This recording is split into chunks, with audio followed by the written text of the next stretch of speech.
Chapter 45. Quentin stopped his outstretched hand abruptly. He could have fought Barit to a draw, and if he had fought with all his might, he might have won. But now that he had lost an arm, it was impossible for him to defeat Barit. Moreover, other than Barit, Elvis and Leah were by Gu Mingming's side. Looking at Quentin slowly putting down his hand and finally clenching it into a fist, Leah clicked his tongue in regret. "I thought you would be very willing to give me a chance to perform." Quentin did not reply. His brows were tightly furrowed as he made eye contact with Nina, who was sprawled in front of him. Nina had heard the entire conversation between Quentin and Leah, but she did not think that Quentin's silence was to help her. Instead, she thought that Quentin was timid and weak, allowing Gu Mingming to bully him because he was afraid of Barit, Elvis and Leah. Nina did not dare to lose her temper at Leah and Elvis, but she was not so polite to Quentin. She sprawled on the ground and did not even straighten up, one of her hands slapping the ground with all her might to show her anger. She glared at Quentin with her black chicken-like eyes, pointing at his nose and scolding, "You useless fellow, you can't even handle a small matter properly. Now that I'm being bullied, you actually stand by and do nothing. I don't have a useless male like you. I want to break off the partnership with you, I must." Quentin did not reply, his eyes just stared deeply at Nina, who was flipping out. His gaze was deep and reserved, making one feel sorry for him. For Nina, how many things had he done that went against his conscience? Even if he would be abandoned by the beast deity as long as it could make Nina happy, he would do it. But this was already the second time she said that she wanted to break off the partnership with him. Nina's words caused the scene to sink into a strange silence. Even the males who were beating up Nina's other two partners stopped and looked towards the platform of the deity's punishment with furrowed brows. Quentin was indeed despicable to lay his hands on Gu Mingming, but he was willing to risk the public's anger to do it, all for Nina. But Nina said that she wanted to break off the partnership with him. This was really disappointing. Even the pair of door gods who were beaten up by the male beasts looked at Quentin with sympathy in their eyes. However, Nina was not moved at all. She propped her fat body up with her elbows and sat on the ground while panting. She acted like a shrew as she pointed at Quentin and scolded, "I was willing to mate with you back then because you could fly, but what happened in the end? His wings were actually crippled by someone. Tell me, can an eagle without wings still be considered an eagle? It's fine if you can't fly, but now you've even lost an arm. A crippled beast like you is even worse than a half-beast. What do I need you for? Today we might as well dissolve our partnership. From now on you can never say that you're my partner." Gu Mingming also felt angry after hearing Nina's words. Just as she was about to argue with her, Sandy pulled her arm and shook her head at her. Gu Mingming thought that Sandy was worried that she would get into trouble, so she patted the back of Sandy's hand and said, "Don't worry, I'm not afraid of her."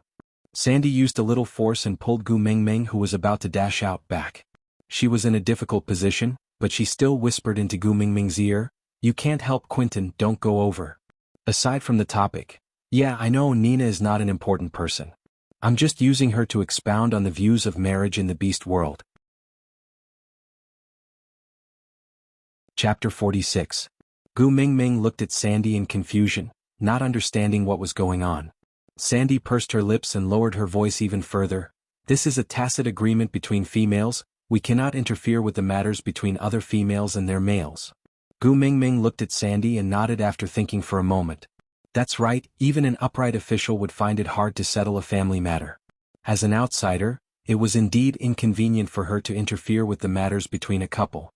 Gu Mingming sighed and suppressed her manic chivalrous heart. She decided to be a down-to-earth onlooker and watch the live version of the breakup arena. "If I were Quentin, I would have dumped Nina long ago." Gu Mingming twitched her mouth in disdain and tilted her head slightly to tell Sandy. Gu Mingming's voice was very low, but it was still heard by everyone. Her words were even more unacceptable than Nina saying that she wanted to break off her partnership with Quentin. This was simply a universally shocking concept. Sandy was also quite shocked.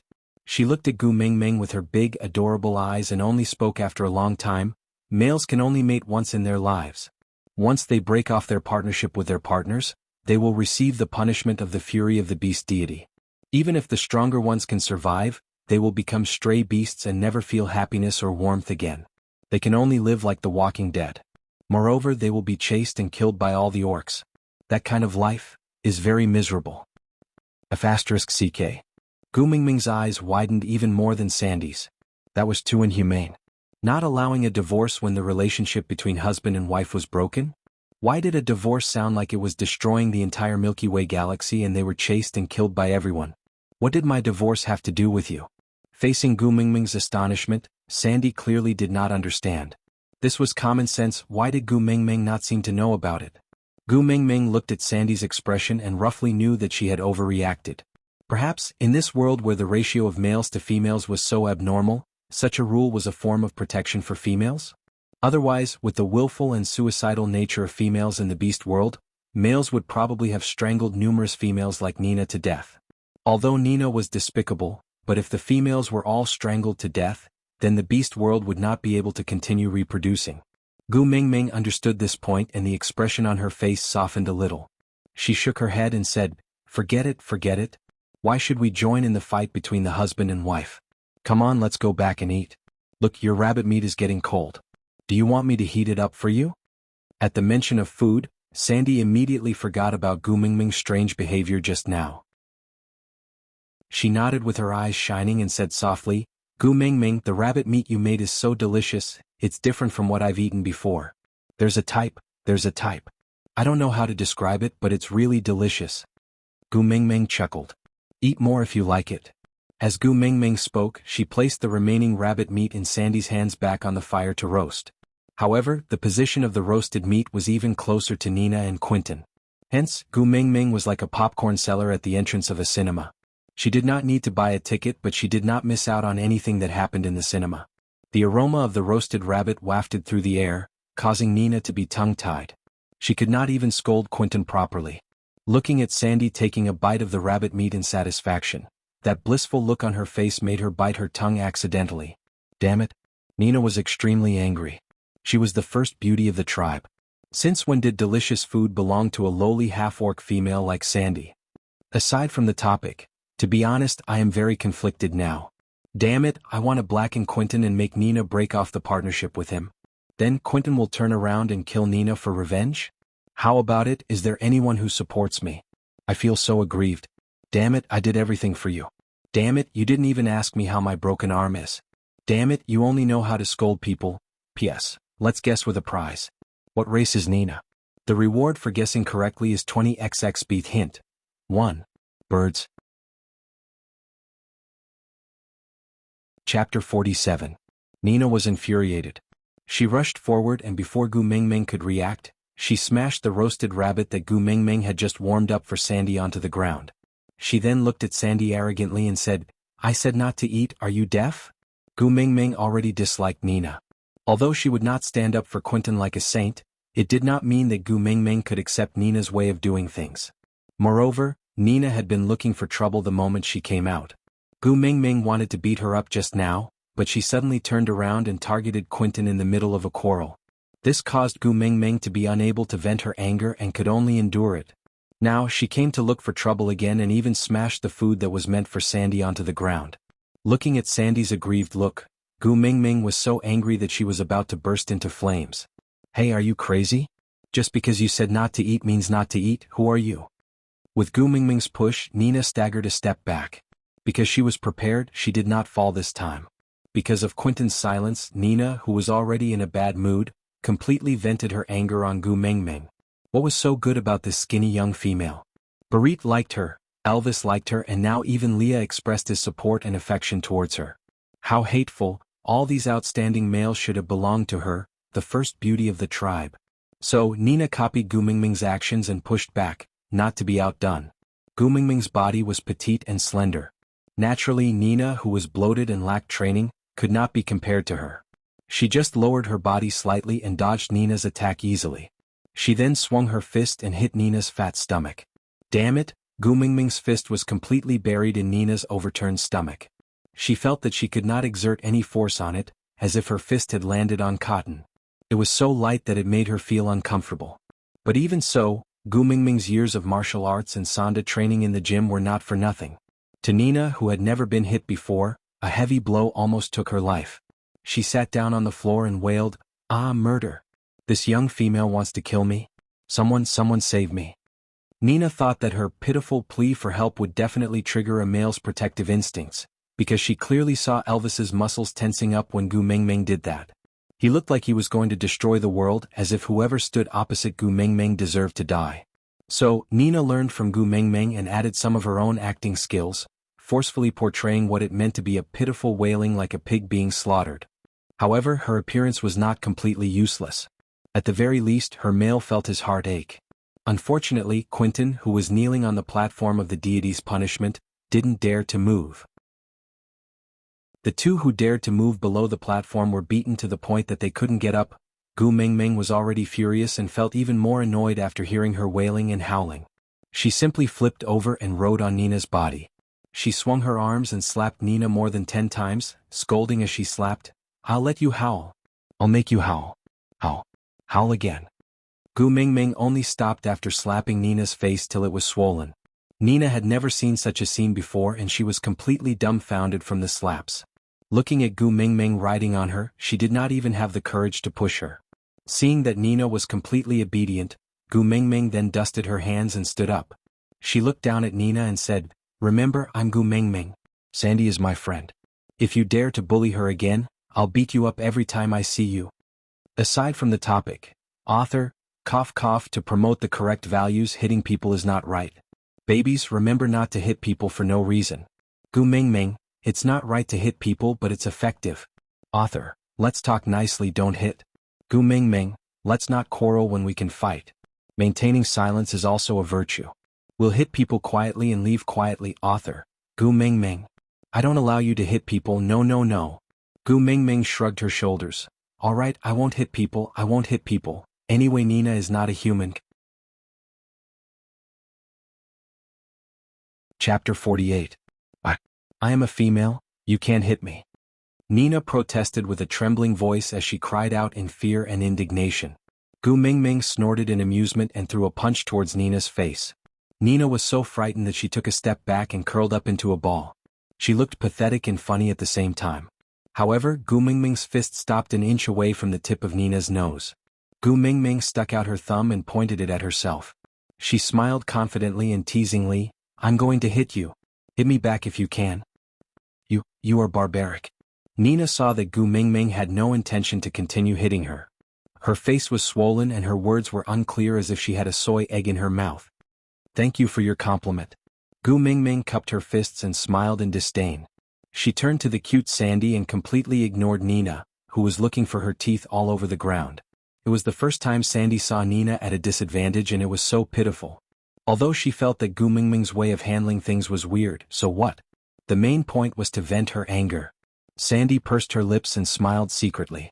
She pulled Gu Mengmeng's hand and said softly, "Don't rush out by yourself next time. What if you get hurt?" Gu Mengmeng broke into a grin, completely different from when she was beating up Nina. She was as warm as a heartless big sister next door, half coaxing, don't worry, if I can't beat you, I will definitely run away. I'm not stupid. I will still rush out if I can't beat her." Sandy was also smiling with her eyes curved. She liked Gu Mengmeng so much. Friends, so there was such a relationship between females too. Sandy sat back down beside the small fire. Perhaps it was because of Gu Mengmeng, the flame devil that people feared previously only made her feel warm. The orange-red glow seemed so gentle and holy. Don't eat. Gu Mengmeng stopped Sandy from picking up the food that Nina threw away. Looking at Sandy's confused gaze, Gu Mengmeng really wanted to educate her on the basics of food hygiene. But how could she overcome the gap in knowledge? Gu Mengmeng shook off the 3 black lines on her forehead and said in the most direct way, "It's already cold, don't eat any more." Sandy pouted and stared at the half-eaten rabbit skewer with watery eyes. Her pitiful look melted Gu Mengmeng's heart. "Ah, Gu Mengmeng, you are so cruel. How could he stop a foodie from eating?" Gu Mengmeng berated herself in her heart. In the end, he couldn't resist Sandy's gluttonous cuteness. He pulled Sandy's little hand and said, "I'll go ask my boss if he has anything else to eat. I'll make a lot of delicious food. Don't do it, okay?" Upon hearing that there were so many delicious foods, Sandy nodded her head hurriedly. Gu Mengmeng could even see stars twinkling in Sandy's eyes. Thus he returned the same bright smile. She really liked Sandy more and more. The platform of the deity's punishment was about 5 to 6 square meters in size, so Elvis could hear the entire conversation between Gu Mengmeng and Sandy. Thus, when he saw Gu Mengmeng's gaze slowly turning around with a slightly pleading expression, he felt as if his heart had suffered a heavy blow. So, A critical hit with a warning was even more lethal. Here. Elvis handed over the portion of roasted rabbit that Gu Mingming had given him just now to Gu Mingming without any hesitation. That was originally what he wanted to keep. So, he resisted the urge of his taste buds and did not even dare to take a bite. But no matter how delicious the food was, how could it not be compared to Gu Mingming's every frown and smile? Even if it was what she wanted, even if he had to snatch it by force, even if he had to go through water and tread on fire, he would never let her suffer even the slightest bit. Aside from the topic, Gu Mingming, Sandy is so cute, so soft and cute that it's easy to push her down. Chapter 49. Gu Mingming looked at the already cold roasted rabbit that Elvis passed to her and asked pitifully, "Leader, don't you like the food I made?" Elvis's expression froze and he shook his head with a frown. How could he not like it? He loved it so much that he wanted to swallow it whole. Only heaven knew how much he cherished it, unwilling to part with it, and that was why he endured this desire, leaving this piece of rabbit meat behind. Then why didn't you eat? Gu Mingming pouted and looked at Elvis pitifully. Being stared at by Gu Mingming's big eyes, Elvis could only stretch out his slender fingers and carelessly play with Gu Mingming's hair. Looking at her furry little head, he felt an inexplicable sense of satisfaction. "It's for you, I'm afraid you'll be hungry again." Elvis did not even know how gentle and sweet his voice was at that moment. Gu Mingming sighed silently. It was really hard to survive in the beast world. Even a demon like Leader had learned how to kill by touching his head. What if she couldn't control herself? *CK, what was the difference between this and teasing the husky in the neighborhood? Gu Mingming shook her head silently in her heart, telling herself over and over again, "I am a good youth of socialism, my 3 views are upright. Love between humans and beasts can be seen in cartoons, but a real-life version. Tisk anyway she could not act it herself." Elvis did not know what Gu Mingming was thinking about. He only saw her shaking her head and thought that she did not believe him. He was a little anxious but did not know what to do. In a moment of desperation, he stuffed the entire roasted rabbit into his mouth, using his actions to prove that he did not despise Gu Mingming's culinary skills. Gu Mingming was puzzled by Elvis's sudden way of eating as if he wanted to choke himself to death. Was everyone in the beast world like this? Committing suicide at the slightest disagreement? Choking to death was also a very unique choice. While Gu Mingming was in a daze, Elvis had already swallowed the entire roasted rabbit. That smell? It was as if he had opened the door to a new world. It turned out that meat could be eaten like this. The excitement in Elvis's heart was indescribable. He held onto Gu Mingming's petite shoulders tightly and brought her into his arms. He said in the most affectionate tone, "So delicious." *CK me. Gu Mingming almost bit her own tongue. To be able to hear someone say delicious, in a way that was even more touching than "I love you" in her entire life, it could be said that she had learned something new. Boss, if you like it, I'll cook for you often in the future." Gu Mingming suppressed her slightly restless heart and kept repeating in her heart, "Elvis is a husky, Elvis is a husky, yes, Elvis was a husky." Thinking about it this way, hugging and touching her was nothing much, no. Elvis rested his chin lightly on Gu Mingming's furry little head and fiddled with her hair in a seemingly nonchalant manner. In actual fact, he was extremely excited as he said, "I will cook for you in the future. After all, I'm the boss and I have to protect you." Gu Mingming's eyes sparkled and she gave Elvis 2 thumbs up. She said with utmost sincerity, "You're really one of a kind in this world, unprecedented in history, the best leader in all of eternity." Elvis could not understand much of this string of praises. But Gu Mingming's worshipping expression had thoroughly pleased Elvis. The corners of his lips curled upwards, forming a proud arc. Elvis looked at the fire pile that Barit was carefully taking care of and revealed a wild and determined smile. How could he lose to Gu Mingming's other pursuers? In any aspect, it was absolutely impossible. Aside from the topic, "Elvis, so in your heart I'm just a substitute." Gu Mingming shook her head with her eyes wide open. "Elvis, you don't have to lie to me, I already know." Gu Mingming's black face full of question marks. "Elvis, say, who do you think the husky is? How did you know him? Which stage are you to it now?" Gu Mingming. Kiss hug. Raise high. "Leader, where are you going?" Chapter 50. Gu Mingming looked at the lump of charred and bloodied meat that looked like roasted meat. She felt from the bottom of her heart that her praise for Elvis just now was too exaggerated.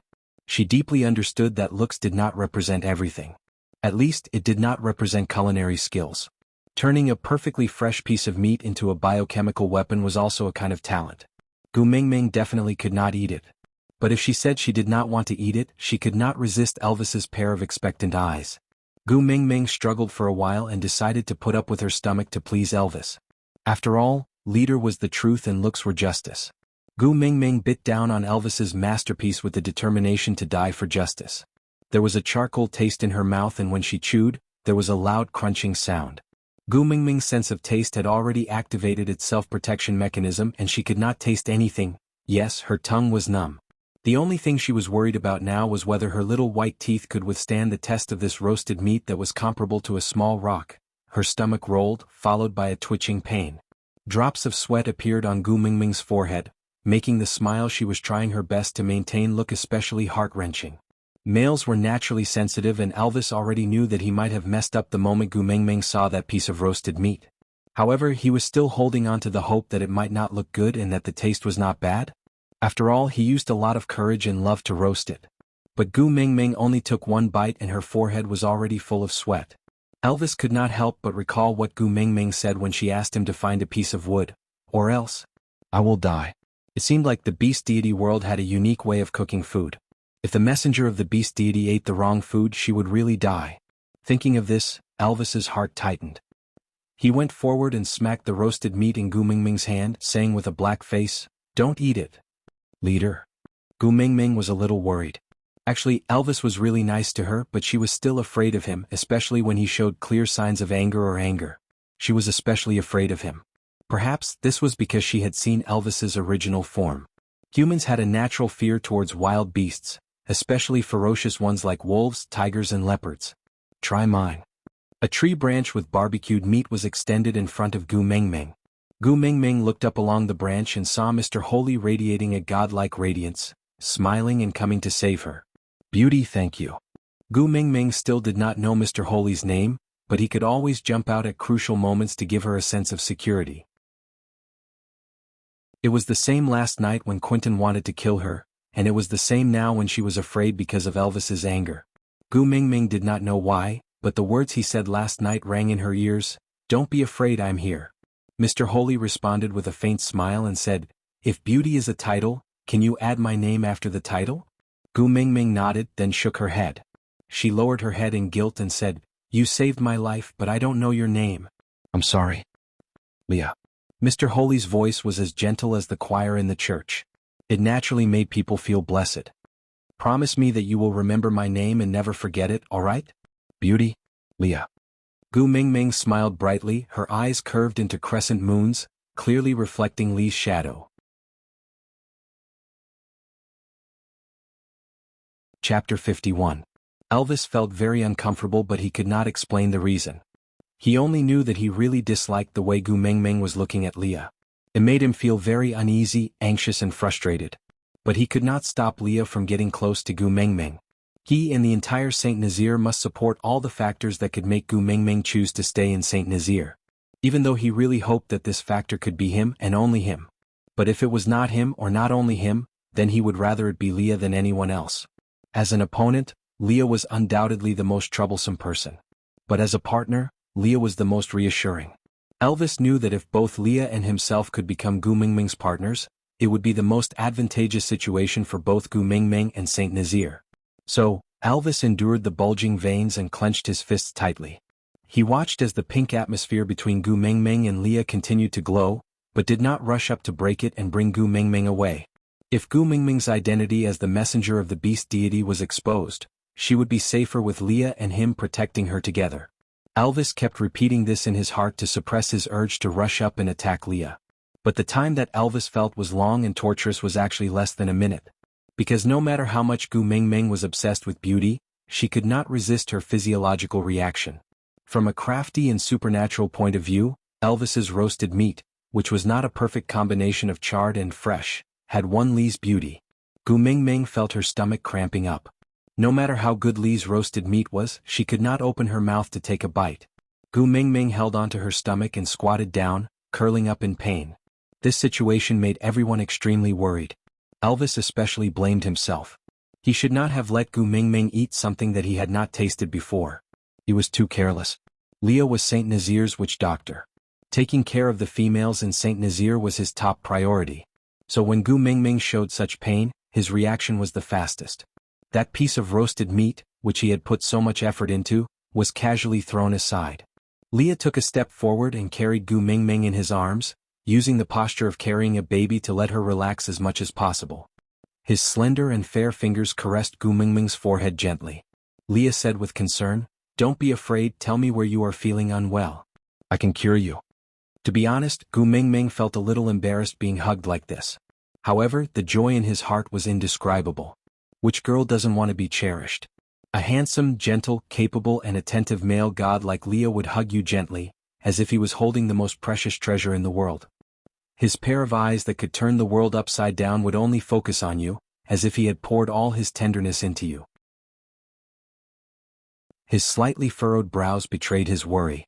When he gently touched her forehead, it was as if there was an electric current flowing from his fingertips straight to her heart. But Gu Mingming could not open her mouth to speak.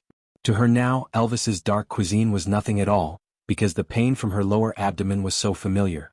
Damn it, there was a warm current that seemed to be controlling her prehistoric energy. Chapter 52. A sweet fragrance slowly spread out and the entire Saint Nazir was stirred. Yes, another young female in the Saint Nazir tribe had come of age. Even though it was only her second day in the tribe, she was still a female in Saint Nazir. The coming of age of every female was a joyous event for the tribe. Firstly, it was because the birth rate of females was extremely low, and coupled with the fact that they were born weak, it was not easy for them to successfully live to adulthood. Secondly, since the young females were born, all the unmated males in the tribe had the obligation to take care of and protect them. Therefore, on the day that the young female became an adult, the tribe would hold a grand bonfire party, allowing the matured young female to choose a male she liked from among the single males to become her partner. It was very important to be the first partner of the female in the future. No matter how many partners the female had in the future, the first partner status in the family would be second only to the female. And because the female basically did not have to do anything and did not care about anything, the first partner in the family basically held the power and gave the orders. Moreover, although the adult Gu Mingming had only come to the tribe for 2 days, she had brought too many surprises to Saint Nazir. She brought the fire of hope bestowed by the beast deity and delicious food. She was kind, friendly, righteous and extremely beautiful. Such a female had come of age today. The arrival of happiness was too sudden, and the males in Saint Nazir would definitely fall into madness and excitement. On the other hand, Elvis's conflict, Lee's faint smile and Barit's unbearable agony. Yes, Barit was one of the top suitors among Gu Mingming's pursuers, and Gu Mingming clearly treated him differently. If he could confess his love to her at the bonfire party today, even if he was not her first partner, he could definitely become one of her partners. But now he had to kneel on the platform of the deity's punishment, and there were still 2 days left. In these 2 days he could only watch Gu Mingming choose someone else. However, Gu Mingming, who had caused all the commotion, had no idea what her great aunt had brought to the males in Saint Nazir. She only blushed and looked at Leah, who was smiling warmly at her, thinking about how to tell him that even if he was the living Hua Tua, he could not cure her menstrual pain. Gu Mingming gently squirmed and tried to stand up from Lee's arms. Although she felt that Lee's embrace was very warm and comfortable, but it was too shameful for someone who was on her period and didn't even bring a sanitary pad to stay in someone else's embrace. Leah tightened his arms and stopped Gu Mingming's actions. He looked around the platform of the deity punishment and looked at the males, who were getting even more excited because of Gu Mingming's actions. His rose-red lips moved closer to Gu Mingming's ears and said in a deep voice that sounded like a cell, "Don't leave me." It was not an exagger. Gu Mingming had goosebumps. Was she being seduced, or was she being seduced? He had watched countless Korean dramas, but in the end he was flirted with by an ancient beast? Gu Mingming pressed against her wildly beating heart and swallowed a mouthful of saliva. She was having a final battle with her worldview. Since the beautiful Leah had already said so much, should she pounce on him or pounce on him? Leah looked back at Gu Mingming, his rosy lips pressing down slowly, stopping less than 2 millimeters away from the tip of Gu Mingming's nose. Opening his thin lips slightly, a moist and warm breath sprayed onto the tip of Gu Mingming's nose. That ambiguous feeling assaulted her face, catching her off guard.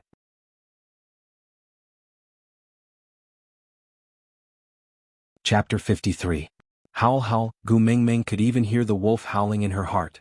Control, she must control herself. Gu Mingming suppressed her heart that was beating erratically, pursed her lips and said, "I'm fine, let go of me." Leah hooked Gu Mingming's chin with his slender fingers, as if he was deliberating over something, but did not say anything. He just led her to turn her face to the side, shifting her gaze away from his face and glanced at the beast with green eyes under the platform of the deity's punishment. Then he hooked her chin back and asked with a faint smile, "Sandy might not be able to protect you." Gu Mingming felt thousands of beasts galloping through her heart. What was going on? Did the werewolves transform collectively on the night of the full moon? The bunch of good-looking guys just now, why were they all like beasts staring at a food cart in a zoo? And unfortunately, Gu Mingming herself was equivalent to a food cart. Gu Mingming was shocked and instinctively wrapped her arms around Li's neck, trying her best to burrow deeper into Li's arms. She couldn't care less about her period anymore. Her life was more important. Gu Mingming's actions made the fragrant blood smell spread even thicker. Leah, who was hugging her, was not spared from being affected. His heart was beating once, twice strongly and forcefully. This long-lost feeling made Leah frown, but his expression was almost indiscernible. Other than Elvis, no one else noticed. Not going down? Leah shifted his attention to Gu Mingming, making himself look normal so that no one would notice his abnormality. Gu Mingming shook her head like a rattled drum. Go down, what kind of joke was this? Damn it, she had a premonition that as long as she left Li's side, this bunch of green-eyed servants would tear her apart and devour her, leaving not even her bones behind. Leah smiled in satisfaction at Gu Mingming's reaction. He stood up slowly, cleanly and without any unnecessary movements. He supported Gu Mingming's but with one hand, while his other hand hung by his side nonchalantly. In order not to fall, Gu Mingming could only hug onto Li's neck with all her might, not daring to relax at all.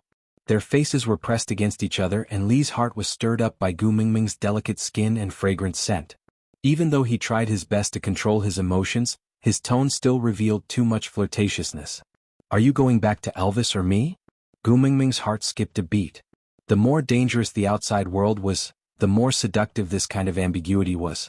Gu Mingming buried her entire face in the crook of Li's neck, so she did not see that her small action made Leah hold his breath and that he was at a loss for what to do.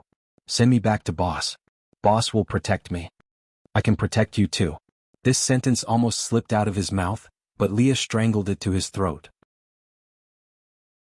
After a few twists and turns, he finally managed to extract it into the word good.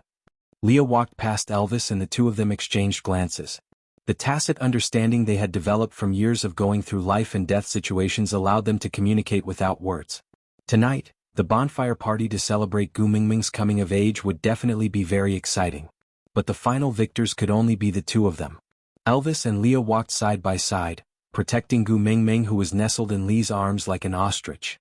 They passed through the crowd of eager males, exuding the pressure of the strong and none of them dared to act rashly. Meanwhile, on the platform of the deity's punishment, Barit, who was staring at their backs, punched the ground hard. A crack appeared on the stone and his fist was covered in blood. Aside from the topic, the good news was that Gu Mingming's aunt announced that she was coming of age. The bad news was that there would be no meat in the strict crackdown.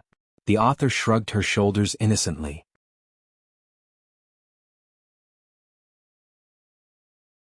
Chapter 54.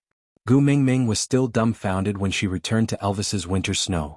The males followed Elvis's cave and stopped at the edge of Elvis's territory. They did not dare to go any closer due to Elvis's strong beast pressure, but they did not leave and kept pacing back and forth. Gu Mingming was so scared that she almost cried.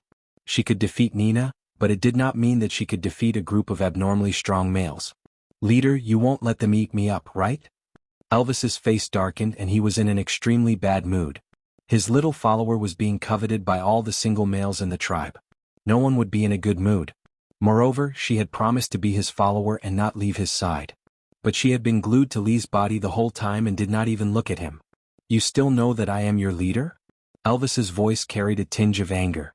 Leader? Gu Mingming whimpered pitifully with a sobbing tone. Don't worry. It's not their turn yet. Gu Mingming's eyebrows twitched. Leader, still decided to eat her up? Just as Gu Mingming was at a loss, Leah had already taken out a piece of soft and white beast skin from the depths of Elvis's cave with ease. He folded it in half and placed some herbs that Gu Mingming could not name in the middle. The reason why she could confirm that it was herbs was mainly because the smell of Chinese medicine was too strong.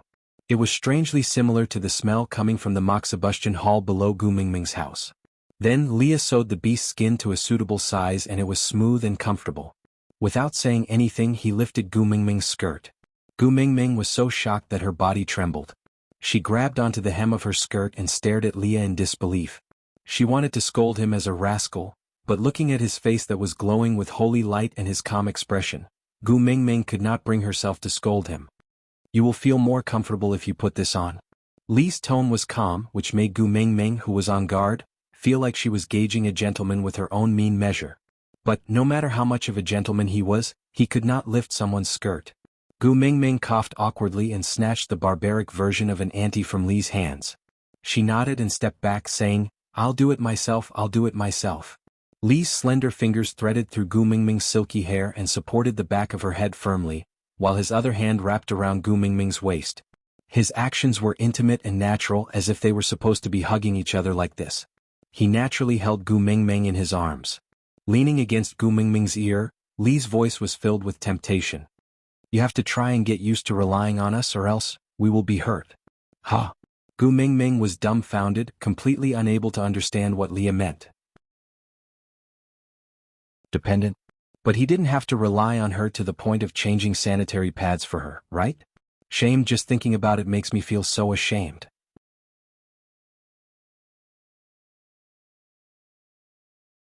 Chapter 55. Belong to me? Gu Mingming's eyes were glazed over, losing some of their clarity. They looked like they were in a state of chaos and confusion. The corners of her lips curled up slightly, but that smile was not her usual unbridled and pretentious smile, but a little infatuated. "Yes, belong to you." Li's voice was still calm, the corners of his lips curled up slightly, carrying the confidence of controlling everything. He was like a deity looking down on all living things. Elvis secretly released his beast pressure, interrupting the intimate interaction between Leah and Gu Mingming. Leah glanced sideways, looking at Elvis with a puzzled gaze. Elvis took over the already half-conscious Gu Mingming from Li's arms, his brows furrowed tightly, looking at Leah with blame and disapproval. "She is the messenger of the beast deity. So she must stay in Saint Nazaire." Leah did not seem to understand Elvis's implied meaning, but seemed to be using this attitude to remind Elvis, and this is the simplest and most effective method. Elvis's brows furrowed even more, because he also knew that Leah was right. As the tribe leader, he should consider for Saint Nazaire, and using the fox seductive fragrance to keep the messenger of the beast deity was also one of the plans he had approved.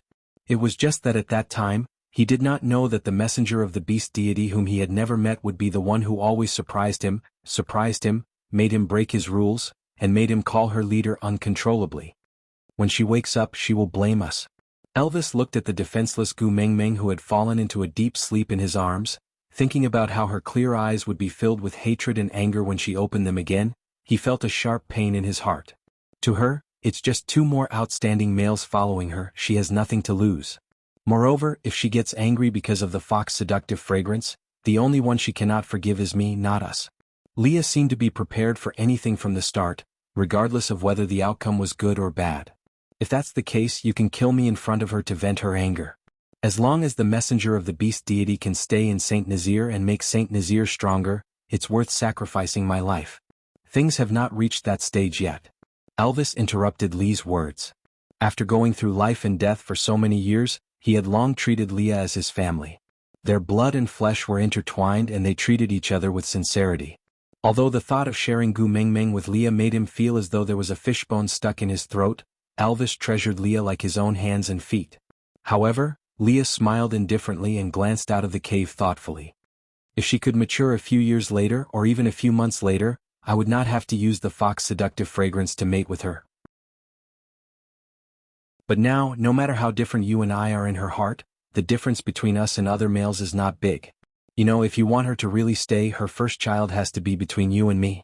Only then could Saint Nazaire keep her. Otherwise, she can leave with her males anytime, and we can only choose to abandon Saint Nazaire or become stray beasts." Elvis clenched his fists instinctively. There were some lines that could not be crossed. But if he had to sacrifice Gu Mingming for his ideals, his principles and his bottom line, he could not bring himself to do so. Perhaps Leah was right. Even if they took advantage of the time when Gu Mingming was bewitched by the fox's seductive fragrance to mate with her, Gu Mingming would not suffer any loss. Even if she did not like them because of the fox's seductive fragrance, she could easily find other partners and leave him and Leah alone. She could even break off their partnership in the blink of an eye.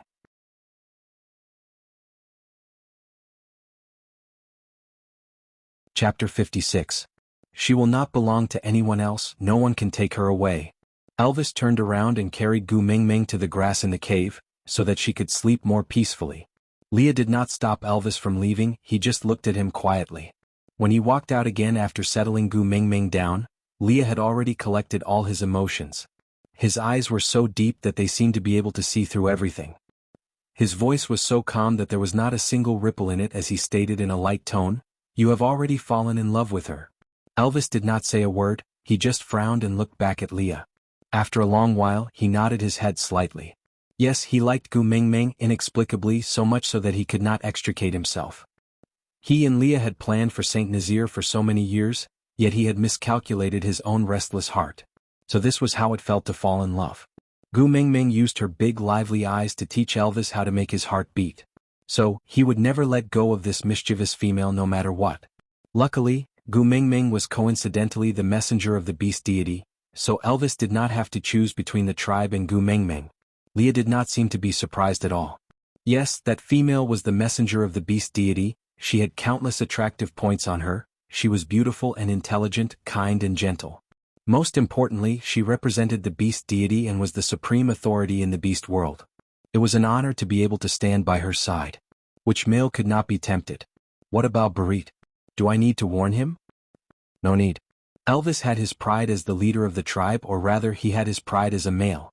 Leah nodded his head, he had absolute confidence in Elvis's abilities, or else he would not have bet everything he had to support him, to help him reach the peak, to build Saint Nazaire into the strongest tribe in the beast world, to recreate or even surpass the glory of Sauter in the past. I will not tell her about what happened today, but not again. But don't do it again. Elvis warned Leah seriously. His tolerance towards Gu Mingming was zero. Leah raised his head and his gaze drifted to somewhere outside the cave. Without a clear focus, his gaze seemed a little hollow and even his voice sounded ethereal, as though it was near yet far away. It would be best if she could stay in Saint Nazaire according to her own wishes. But what if she didn't think so? If one day she falls in love with another male? She's mine, Elvis interrupted Leah. His meaning was clear. No matter how many partners Gu Mingming had in the future, his position as the first partner would not change. I'm glad you're so confident. Leah smiled and shrugged. After taking a deep breath, he turned around and walked towards the entrance of the cave, leaving Elvis with a proud and aloof back view and a faint sentence. I'm going to prepare for the night campfire party and send those males away at the same time. Elvis did not stop Leah from leaving and only sighed softly. Yes, he also hoped that he could continue to be this confident. Not long after Leah left, Gu Mingming slowly woke up. She did not feel much strangeness and only felt as if she was drunk. She remembered being in Lee's arms and how she wanted to pounce on Leah and Elvis with lust in her heart. But she did not know that she was like that because Lee's fox seductive fragrance had magnified the little greed in her heart. She only thought that she was too daring for lust and wanted to pounce on Leah, but how could she dare to think about Leader? Was she not afraid that Leader would swallow her whole if he was unhappy? Aside from the topic, today she clenched her teeth and bought a new computer.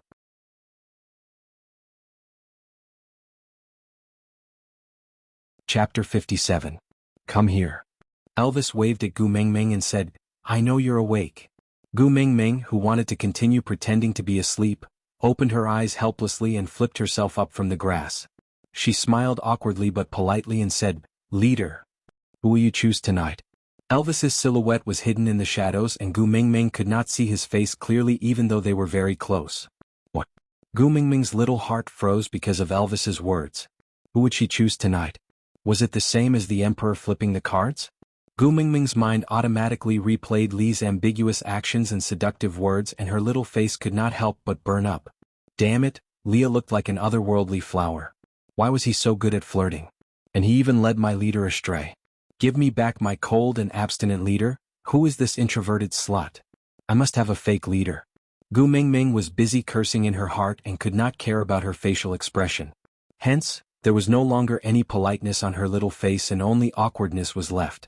Elvis reached out and pulled Gu Mingming into his arms. He rested his chin on the top of her head so that she would not see through his expectations. He knew that Gu Mingming was a little afraid of him, but he did not know why. He hoped that Gu Mingming would look at him with an obviously infatuated gaze like how she looked at Leah. But other than the first time they met, she had never looked at him like that again.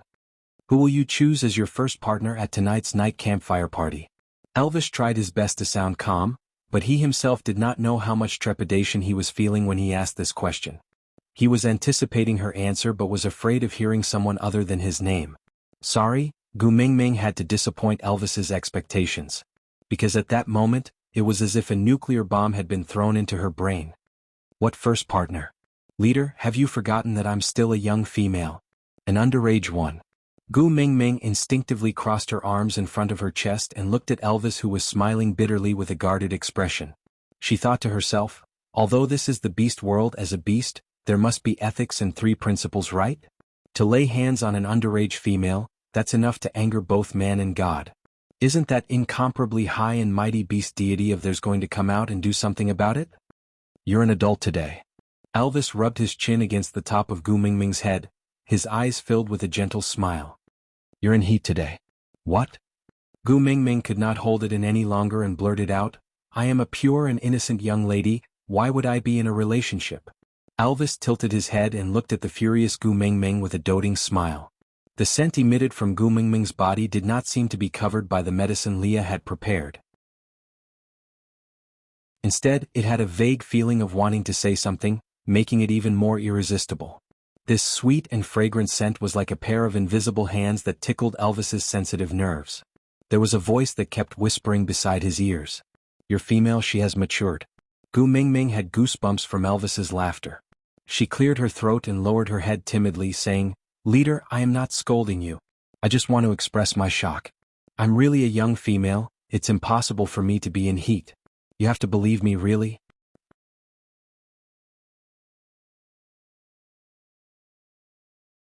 Chapter 58. What has it got to do with me that they went berserk? Gu Mingming pouted unhappily. She was not going to be the scapegoat. They became like this because the smell of you in heat is too alluring. Elvis smiled helplessly. If he could, he really wanted to hide Gu Mingming away so that no one could covet her. But she was the messenger of the beast deity. I already said that I'm a young female, I won't go into heat. Before Gu Mingming finished her sentence, she suddenly thought of something. Her face was burning hot as if it was on fire. She swallowed her saliva and asked, Leader, do you guys call menstruation as heat? Menstruation? Elvis clearly did not understand what Gu Mingming was talking about. It's when a woman, oh no, it's when a female is in a bad mood every month and is especially irritable for a few days. Gu Mingming tried to use common sense to communicate with Elvis, but Elvis revealed an even more confused face. Females only have a bad mood for a few days every month? Why did he feel that females seemed to be in a bad mood every day and were irritable every day? Just like how I am now. I'm not injured but I bleed. Gu Mingming felt that her bottom line had been pushed to the 18th level of hell these 2 days. Why the hell did she have to explain to Elvis what menstruation was here? Elvis nodded at Gu Mingming's eager anticipation and said, Yes, your current situation is called heat. Gu Mingming covered her face with both hands. 10,000 divine beasts were galloping in her heart. Damn it, a female that was not in heat was called a female, but one that was in heat was considered an adult. So, she had already been an adult for 5 years, but she still pretended to be an adult in the beast world and even attracted a bunch of demons and monsters to give her a coming-of-age ceremony. What kind of setting was this? What happened to being a queen after transmigrating? What happened to being either a royal consort or a beloved concubine? What happened to being a head servant with a cheat code? Why did she transmigrate to this barbaric era where men were in abundance and women were in decline? Damn it, all the women in the world were in a different color. Did all those years of watching palace scheming, empresses in the palace, and every step of terror, go to waste? Gu Mingming was wailing in her heart. Gu Mingming's world was collapsing. However, Elvis remained calm. Although he did not know why Gu Mingming had such a weird expression, she looked exceptionally cute when she rubbed her palm-sized face into the shape of a bun. So Elvis poked Gu Mingming's puffed-up little face in an untimely manner and asked playfully, In the beast deity's world, you call estrus as menstruation? Gu Mingming nodded instinctively, but after 2 nods she realized the problem. The world of the beast god? Elvis knew she was not from this world. Gu Mingming suddenly raised her head and looked at Elvis. Her lips were pressed into a straight line and her blinking eyes were filled with shock and uneasiness. Those who are not of the same race must have a different heart. Their sins must be punished. Elvis would not be such a person, right? Bo. Leader. Gu Mingming could not help but stutter, her teeth chattering uncontrollably. She swallowed a mouthful of saliva and touched her neck, which was emitting a cold breeze. The image of Elvis transforming into his beast form and piercing her artery with his sharp fangs appeared in her mind. Elvis's mood dropped. He did not understand why the little person who was fooling around in his arms just now would suddenly look at him with such a guarded gaze. He preferred her carefree and unbridled look. Gu Mingming being so careful was not like her. His Gu Mingming, when she was beating someone up, she should be beating Nina up on the platform of the deity's punishment. When she was happy, she should be eating roasted meat with Sandy. When she was in trouble, she should be looking at him with wide eyes and saying, "Leader, please protect me." But only she should not be so cautious. Aside from the topic, my first promotion is still so far away, do you guys know? I can already feel Gu Mingming's urge to strangle me.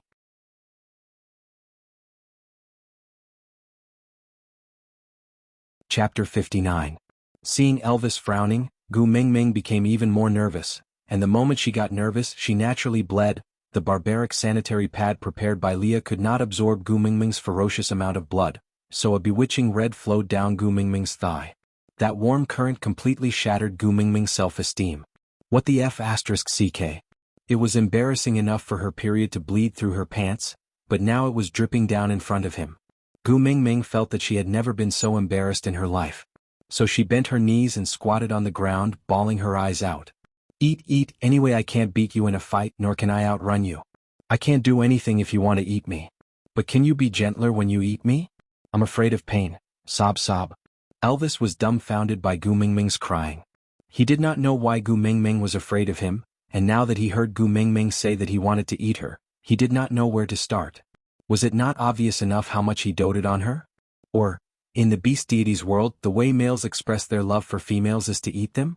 Elvis was very glad that no one liked Gu Mingming in the beast deity's world. Unless I die, no one can hurt you. Don't be afraid. Elvis hugged Gu Mingming with heartache. He always knew that the messenger of the beast deity must have gone through many hardships to be able to serve by the beast deity's side. But he never thought that the other world would be so cruel to females. If Gu Mingming knew what Elvis was thinking, she would definitely explain it to him properly. Anyone who suddenly fell into a crowd of demons and was surrounded by a bunch of demons with green eyes would feel a sense of danger. Moreover, she was obviously guarding a demon king boss. But it was obvious that Gu Mingming did not know how to read minds, so she obviously did not know what Elvis was thinking. She just wiped her tears and looked at Elvis with misty eyes, asking, "You're not going to eat me?" "I'm not eating," Elvis answered firmly. "Not going to eat in the future?" Gu Mingming asked. "No." Elvis's heart skipped a beat and his gaze turned as gentle as water. Just because she said "in the future" just now, Gu Mingming blinked her eyes and the corners of her lips curled up slightly. She asked, "Are you really not going to treat me as reserve rations?" Elvis rubbed Gu Mingming's little head dotingly and promised solemnly, "What you're worried about will definitely not happen. Don't let your imagination run wild."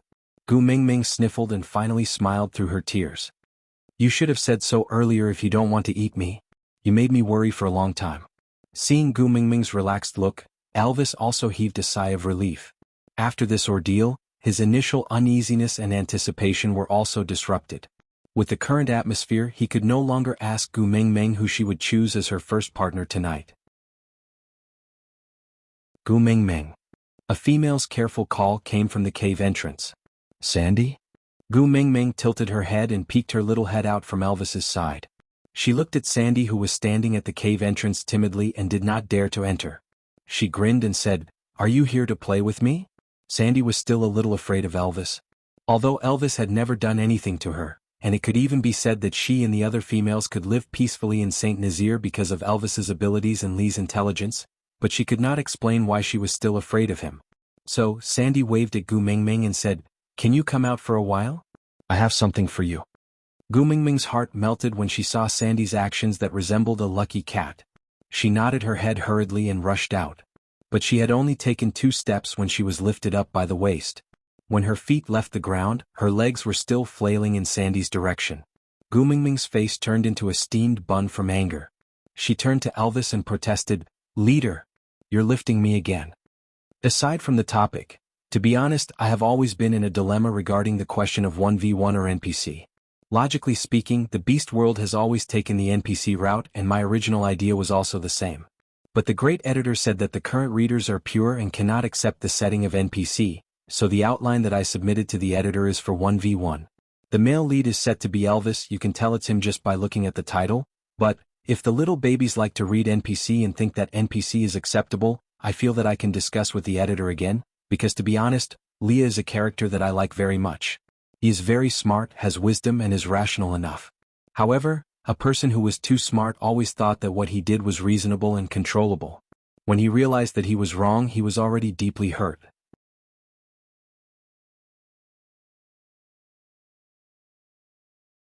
Chapter 60. I've said it before, I don't want to hurt them. Elvis's tone was fierce, as if he was answering Gu Mingming's complaints, but also persuading himself to resist the urge to go out and beat up those males who were drooling at Gu Mingming's entrance. Gu Mingming was instantly terrified. She waved at Sandy and said, "It's not convenient for me to go out, why don't you come in?" "I don't dare to." Sandy lowered her head in embarrassment and peeked at Elvis from the corner of her eyes, looking extremely lovable. "Leader?" Gu Mingming was such a smart person. She had already realized that Sandy seemed to be especially afraid of Elvis at the platform of the deity's punishment, so she used her own weight to swing herself into Elvis's arms. She looked at Elvis in a flattering manner and said, "Leader, I'm feeling terrible now, can you let Sandy in to talk to me please?"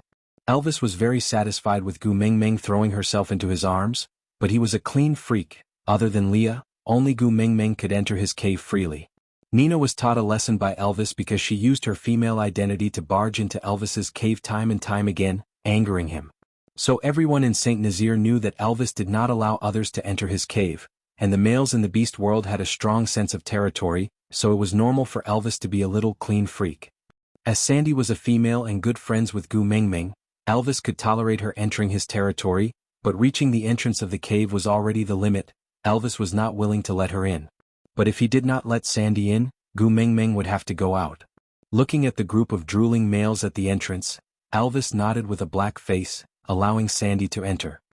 "Thank you, leader." Gu Mingming cupped her fists and thanked him in a gangster-like manner, before jumping down from Elvis's body and pouncing on Sandy.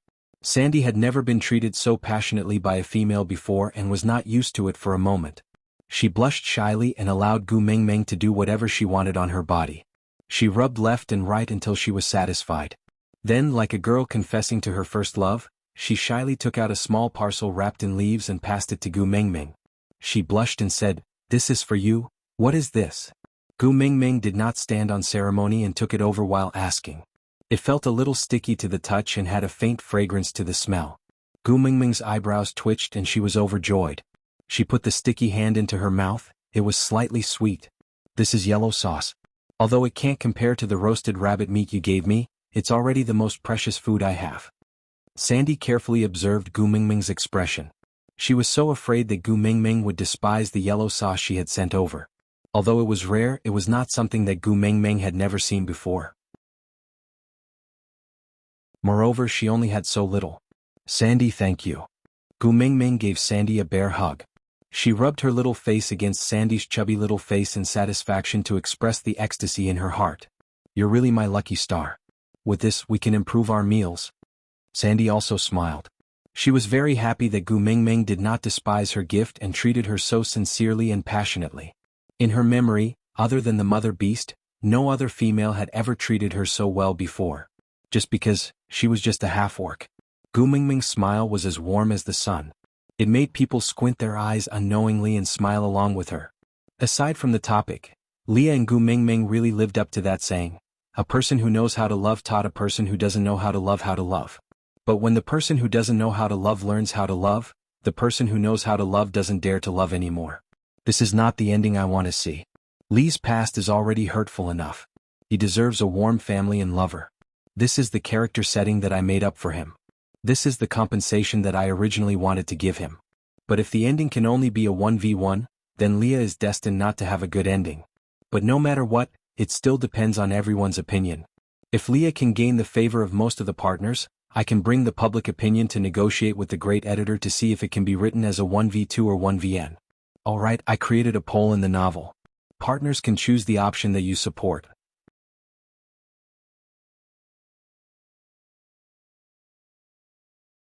Chapter 61. It's great to be able to help. Sandy's voice was so sweet, like a gentle breeze blowing through flower petals. Other than gentleness, there was also a hint of fragrance. You didn't just help me. You saved my life. Gu Mingming hugged the yellow gravy with both her hands exaggeratedly and sniffed it with all her might. With this honey, the next time we roast meat, it won't be so bland and tasteless. Sigh, although I still want oil, cumin, chili sauce, but it's good enough that we have honey now. We can slowly search for the other things, we will definitely find them one day. Honey? Sandy tilted her head. She liked Gu Mingming very much, but sometimes she could not understand what she was saying. Gu Mingming raised the leaves in her hands and Teacher Gu explained to her, "This yellow gravy, another name is honey, that's what we call it at my place." Sandy nodded her head, not really understanding. She knew that Gu Mingming was a female that Elvis had brought back from outside the tribe, so she interpreted the term honey as a dialect from Gu Mingming's original tribe and did not take it too seriously. Can you tell me where did you find this? I'll get some later too. No way. No way. Before Gu Mingming could finish her sentence, Elvis and Sandy objected at the same time. Their attitudes were surprisingly united and firm, as if there was no room for negotiation. Gu Mingming was taken aback by their sudden tacit agreement. Their roars from both sides almost made her drop the honey in her hands. Why not? Gu Mingming was confused. Sandy was not a petty person, she would not object just because she was unwilling to share the honey with Gu Mingming, or else she would not have taken it out on her own today. Elvis was even more confused, he was a wolf that ate meat, why would he compete with the honey? Sandy held onto Gu Mingming's shoulders with both her hands and said anxiously, "If you want to eat it, ask your partners to help you gather it. I can let Bode lead the way and tell them where the nest of the yellow needle insects is. But you must not go find it yourself, understand?" What? Gu Mingming was still confused. I had just listened to me. Don't go by yourself, okay? Sandy was extremely anxious. Gu Mingming was the only female that treated her well, she did not want her to risk her life just for some food. Thinking that she might die near the nest of the yellow needle insects, Sandy's nose turned sour and tears started to fall down her cheeks. Sigh. Sandy, don't cry, don't cry. Gu Mingming was also a gentle girl, but she could not bear to see tears, especially the tears of her good sisters. It was Gu Mingming's weakness. Gu Mingming stuffed the honey into Elvis's hands and carefully wiped Sandy's tear-stained face with her slender and fair hands. She said in a gentle tone, like a kindergarten teacher coaxing a child who refused to let go of his mother's thigh, "Good Sandy, stop crying. Look at you, your face is all tear-stained. It's just a little bit of honey. I won't go if you don't let me. At most, I won't eat it. Don't cry, okay?" Really? Sandy's shoulders trembled as he asked.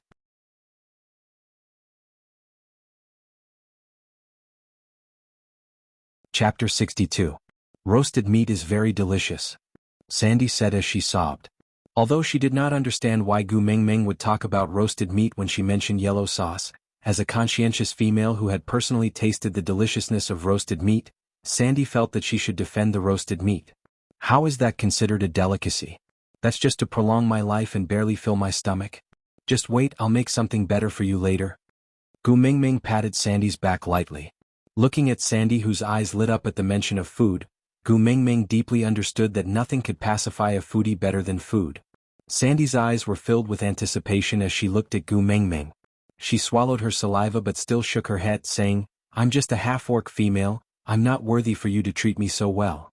Gu Mingming tilted her head and blinked her big eyes, asking, "So what if you're a half-orc female?" Sandy touched her furry ears with a sense of inferiority. She wanted to cry but forced a smile, saying, "It's very hard for a half-orc female to give birth to cubs. I've already been an adult for 2 years but I haven't given birth yet. That's why I'm always being bullied by Nina, even my males are mocked by Nina's males." Gu Mingming felt a little heartache as she looked at Sandy's desolate look. She recalled Nina's looks and compared it with Sandy. From her aesthetic point of view, Sandy was much prettier than Nina. But Nina was known as the first beauty of the tribe while Sandy could not even lift her head up after being bullied by her. At the start, Gu Mingming thought that the males in the beast world had a problem with their aesthetic standards and only considered Nina's cross-eyed, upturned nose and big yellow teeth as beautiful. But from what she heard now, it seemed like the so-called first beauty of the tribe was just a difference in the degree of evolution. Nina did not have any animal characteristics on her body while Sandy had a pair of furry bear ears. Was it because this pair of ears could not evolve into a human form so she was called a half-orc? So she was inferior? So she was bullied by that ugly Nina? What the heck, so what if Sandy had difficulty in giving birth? Her males did not even mind. Why did Nina, an outsider, care so much? How many children did Nina give birth to? Gu Mingming raised her head and asked. There was a tinge of envy in Sandy's voice. The hand that was touching her ear unknowingly tightened, causing a bloody mark to appear on that furry little ear. But she seemed to not have noticed it as she answered Gu Mingming's question. Nina and I came of age in the same year. She gave birth to a nest of eaglets for Quentin last year, but for some unknown reason they did not survive. A nest? Gu Mingming was shocked by this quantifier. Not surviving is the same as not surviving. Then why should she laugh at you? Gu Mingming did not mind pouring a bottle of Laogan Ma on Nina's wounds. When Nina bullied Sandy, she had never been merciful. Now, as long as it could make Sandy happy, Gu Mingming would do anything to poke Nina's heart.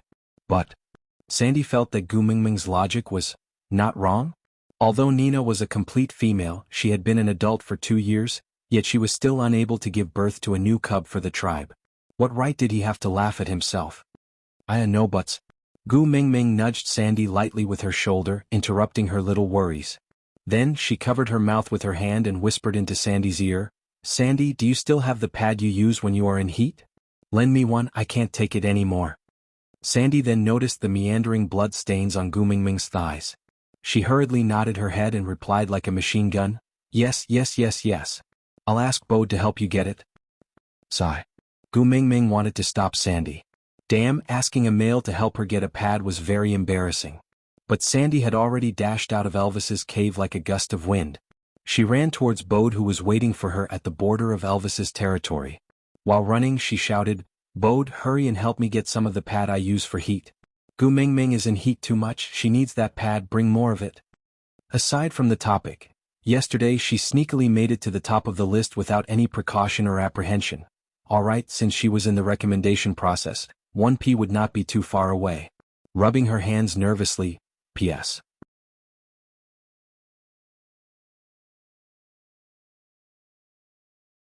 Chapter 63.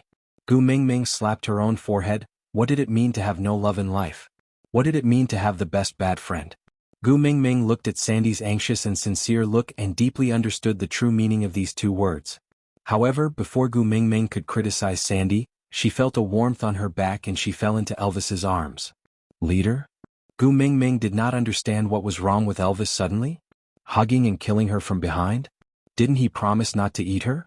But why did Gu Mingming feel that Elvis had already opened his mouth and was about to bite her neck? You promised not to eat me, sob sob sob. Gu Mingming's heart trembled violently. Leah prepared a few cushions for Estrus. They are placed in the cave. Elvis's heart ached for Gu Mingming. She had been living in fear every day in the beast deity world, so she was so cautious and always felt that someone wanted to eat her.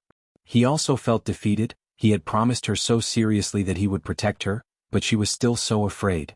That frightened bunny-like appearance made people feel pity and heartache. Gu Mingming snorted bitterly. If that was the case, why did she borrow sanitary pads from Sandy? If you like the yellow sauce, I will go get it for you, don't worry. Gu Mingming blinked her eyes in confusion.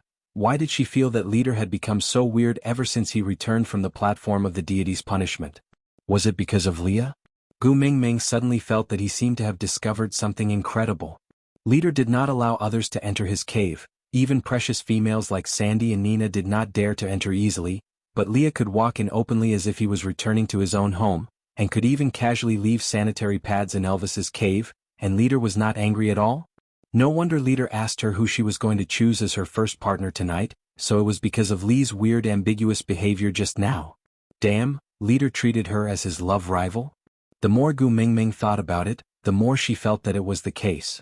Then she nodded her head seriously and patted Elvis's arm earnestly, saying, Leader, I understand, don't worry, You understand? Elvis's heart was beating wildly and he looked at Gu Mingming in surprise. Elvis flipped Gu Mingming over in his arms and stared straight into her watery eyes. His gaze was as deep as a thick ink that could not be melted. Even he himself could not clearly express the turbulence hidden in his eyes. But she said that she understood. Did this mean that she already knew his feelings for her? Gu Mingming tiptoed and tried her best to reach his shoulders. Unfortunately, her height was a handicap and she could only reach his chest even after using all her strength. Thus, she patted on his muscular chest like a hooligan, thinking to herself that since they were all sisters, there was no need to be so formal. Boss, no matter what others say, I'm always on your side. I will never allow anyone to destroy your happiness. Gu Mingming nodded her head solemnly. She frowned slightly and her gaze was filled with a rare determination. The pitiful Elvis still did not know that in Gu Mingming's heart, he and Leah had already been forcefully paired together. He still thought that Gu Mingming's words were an acknowledgement and promise to his feelings. She said that she would stand by his side and protect his happiness. Didn't that mean that she wanted to be his partner?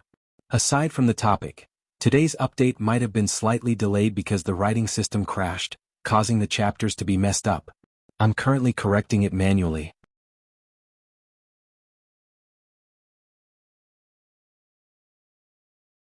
Chapter 64. With Gu Mingming's promise, Elvis felt much more at ease. He also started to look forward to tonight's campfire party. Even if it was him, he still had a little bit of vanity. He hoped to gain Gu Mingming's approval in front of everyone in the tribe and become her first partner. Thinking that he would have an official status tonight, it was the first time in Elvis's life that he wished for the sun to set. Gu Mingming, come quickly, this is for you. Sandy was waving the barbaric version of a sanitary pad in her hands as she ran towards Gu Mingming breathlessly. She stuffed the sanitary pad into her hands and said, quickly change into it. The sky is going to turn dark soon. Bode said that the campfire party is almost ready. Gu Mingming's smile was a little complicated. If Sandy's expression was not so sincere, she would have thought that Sandy was purposely pranking her. 10 pairs of eyes outside the cave were glaring at her with green light. Once they heard that she was going to change the sanitary pad, the green light became even brighter. Gu Mingming was speechless. It was just her period. Was there a need to attract so much attention? Elvis took 2 steps forward and stopped in front of Sandy. He said expressionlessly, bring your partner to the campfire and reserve a spot. Gu Mingming will follow me later. All right. Sandy was still afraid of Elvis. She did not dare to stay any longer after he gave the order to chase her away. She took a small step back timidly and stretched her neck to look at Gu Mingming. Then I will wait for you at the campfire. Come over quickly. All right. See you in a while. Gu Mingming was always gentle towards Sandy. Sandy's departure caused a commotion among the males. She had too much of Gu Mingming's scent on her, causing the single males to be so excited that they could not control themselves. Luckily, Bode and the rest had been protecting Sandy all this while and did not let this bunch of fellows hurt her. The moment Sandy left, Elvis tore a thick piece of beast skin from the side and punched it twice, each punch creating a dent on the edge of the cave entrance.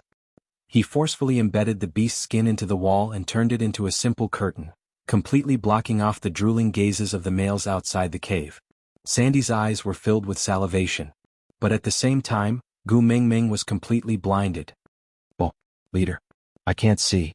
Gu Mingming stretched both her arms forward, fumbling around in the darkness. I'm here. Elvis frowned and strode towards Gu Mingming. He held on to her little hand that was groping around in the dark and brought her into his arms. What happened to your eyes? Nothing happened to my eyes. Gu Mingming held onto Elvis's arm tightly and refused to let go. She curled up in Elvis's arms like a little kitten, seeking a sense of security. Elvis thought, everyone has their own past that they don't want to talk about.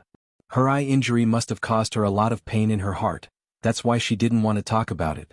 Elvis frowned slightly. He suddenly felt that her smile was very piercing to his eyes. She was obviously suffering physically and mentally, but she still had to smile stubbornly. She hid her own pain and licked it away alone. Without saying a word, Elvis scooped Gu Mingming into his arms and placed her on his thighs. Then he neatly lifted up her skirt and pulled down her underwear. He helped Gu Mingming change into the sanitary pad that Sandy had just sent over. Then he tidied up her clothes and hugged her in his arms again, placing her on his chest. Aside from the topic, all right babies. I created the reader group but I don't know how to manage it. Are there any babies who know how to manage the group and have time?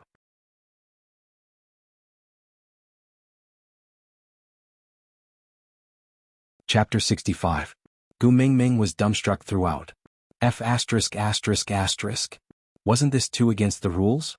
Although they were sisters, it was Gu Mingming's first time letting someone else do something like changing sanitary pads for her. Although Elvis's actions were clean and smooth without any hint of lasciviousness, she still felt really embarrassed. How could she break it? Well, leader. Gu Mingming sorted out her thoughts and was actually speechless, unable to find a suitable sentence to express her feelings. In the future I will be your eyes. Elvis's voice was deep and rich, just like an old European piano from the last century. The sound he played was smooth, solid and could shock one's soul. Gu Mingming facepalmed. Why did she feel leader's deep pity? Was she being discriminated against by a wolf? Was she being discriminated against by a wolf? Gu Mingming really wanted to shout, I can't see because you sealed the cave entrance, not because I'm blind, alright? But leader looked so emotional now, it did not seem suitable to say that. Gu Mingming bit her lower lip, pouted and lowered her head to admit defeat. You have night vision, you're good. Change to a new beast skin dress, this one is not good. What Elvis did not mention was that this beast skin dress was stained with Gu Mingming's scent of estrus, enough to make all males excited. He did not like to display her seductive look, and even more disliked the way everyone was coveting her. But I don't have any other clothes. Gu Mingming shrugged her shoulders. She was also helpless. After transmigrating, she only wore a set of bikini. Who would know her helplessness? You do. Elvis carried Gu Mingming and walked into the depths of the cave. In the darkness, Gu Mingming, who was extremely uneasy, wrapped her arms around Elvis's neck tightly. Even though she had gradually adapted to the darkness, she still felt insecure. Until Elvis stopped in his tracks, Gu Mingming widened her eyes in disbelief at everything in front of her. There was a faint light in the depths of the pitch-black cave. It was dim and unclear and she could not see clearly. Gu Mingming originally thought that she had stayed in the darkness for too long and her eyes had problems. In the end, Elvis walked in front of the light and lifted his hand. A luminous pearl the size of a fist suddenly appeared in front of Gu Mingming's eyes. Damn. What a tycoon. Strictly speaking, the luminosity of this luminous pearl was not even comparable to a candle, and this faint green light made people feel as if they were filming a horror film. But to Gu Mingming this was practically, a gift from the beast deity. Like a baby looking at a milk bottle, Gu Mingming tried her best to grab the luminous pearl. Elvis did not waste any time and directly stuffed the luminous pearl into Gu Mingming's hands, asking with a smile, Do you like it? Gu Mingming nodded vigorously, I like it, I like it. I love it. Then take it and play with it. Elvis said it in an extremely relaxed manner, as if he had just given an alpine to the neighbor's child. Gu Mingming hugged the luminous pearl in her arms, afraid that she might accidentally break it. She touched it left and right happily, saying, I'm just taking a look, I'll return it to you later. But her eyes never left the luminous pearl for even a second. Elvis smiled dotingly. I can give you anything you like.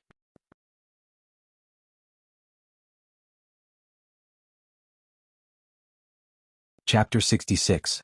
Elvis smiled helplessly. Gu Mingming was always very special. She treated things that were common in the beast world as treasures, but things that had a great impact on the beast world were just at her fingertips. She did not care about them at all. Just like the yellow sauce that Sandy gave her. Although it was hard to obtain, it could be obtained as long as one was strong enough. Another example would be this luminous pearl. Although it could glow, it was useless to orcs who had night vision. Only females would think that it looked good, so they played with it.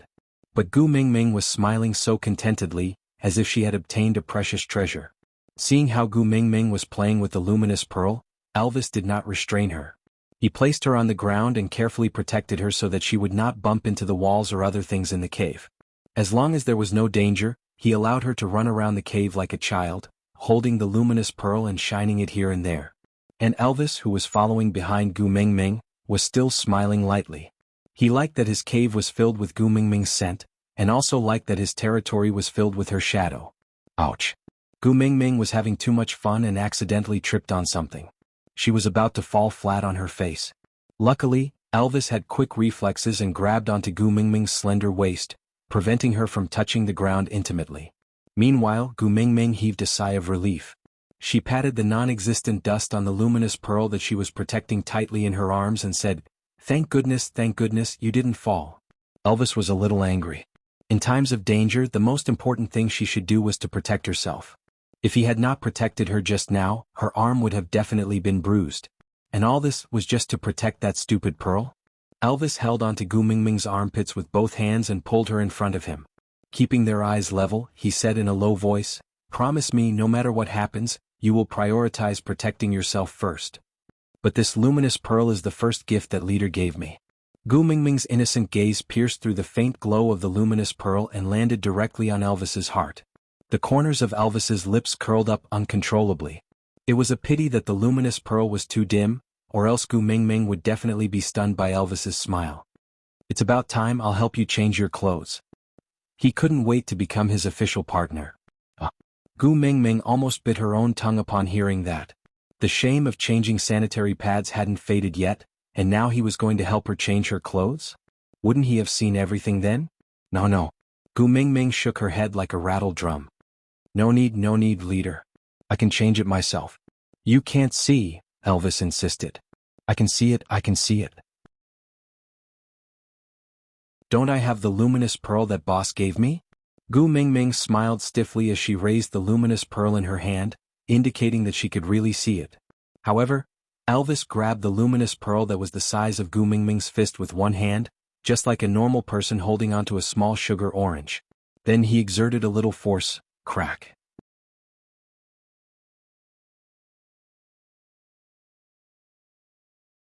Chapter 67. You can't see it now. Leader, if I didn't know you liked Leah, I would have thought you were a hooligan. Gu Mingming wanted to cry but no tears came out. Such a huge luminous pearl was crushed just like that. "Leader?"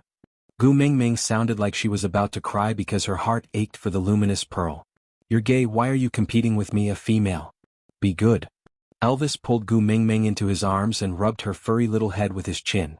Her aggrieved look was really lovable and Elvis started to fall in love with the feeling of bullying her and making her look at him helplessly. In the absolute darkness, the only person Gu Mingming could rely on was Elvis. Hence, she wrapped her little hands around Elvis's neck tightly and looked as if she had nothing left to live for but could not bear to die, her heart aching for the luminous pearl that had been crushed into pieces. Elvis was completely unaffected in the darkness and calmly took a deer-skin dress for Gu Mingming to change into. Although he was not very familiar with it, he managed to put it on smoothly with Gu Mingming's cooperation.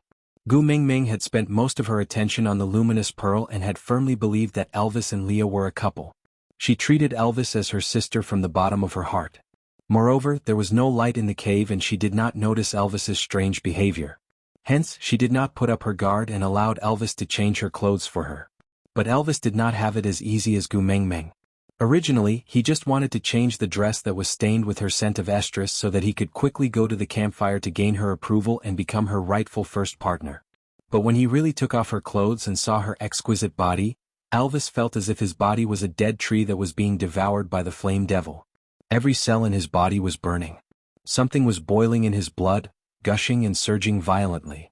It was as if there was a voice beside his ears saying, eat her." Of course, this eating was not the eating.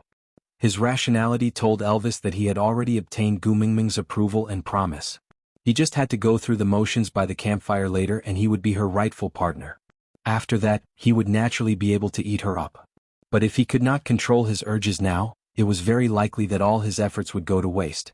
What if Gu Mingming had a bad feeling about him before mating and refused to acknowledge him as her first partner? What's more, she was in heat, so it wasn't a good time to mate. After Gu Mingming changed her clothes, Elvis did not hurry to bring her out of the cave. On one hand, his body's excited state made him feel very uncomfortable. On the other hand, the males at the door still had green lights in their eyes. So he maintained his motionless posture while hugging Gu Mingming.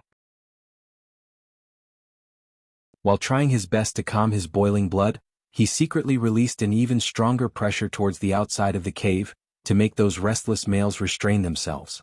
Gu Mingming was Elvis's female, how could she be coveted by just anyone? Gu Mingming, who did not know all this, was still feeling sorry for that luminous pearl while touching the clothes on her body. Although she could not see the style due to the lighting, she could feel that the size was very suitable and was definitely tailor-made for her. Moreover, she did not want to go out and face that group of wolves and tigers that could lose control at any time. So she chatted idly with Elvis and did not mention anything about going out. Digression.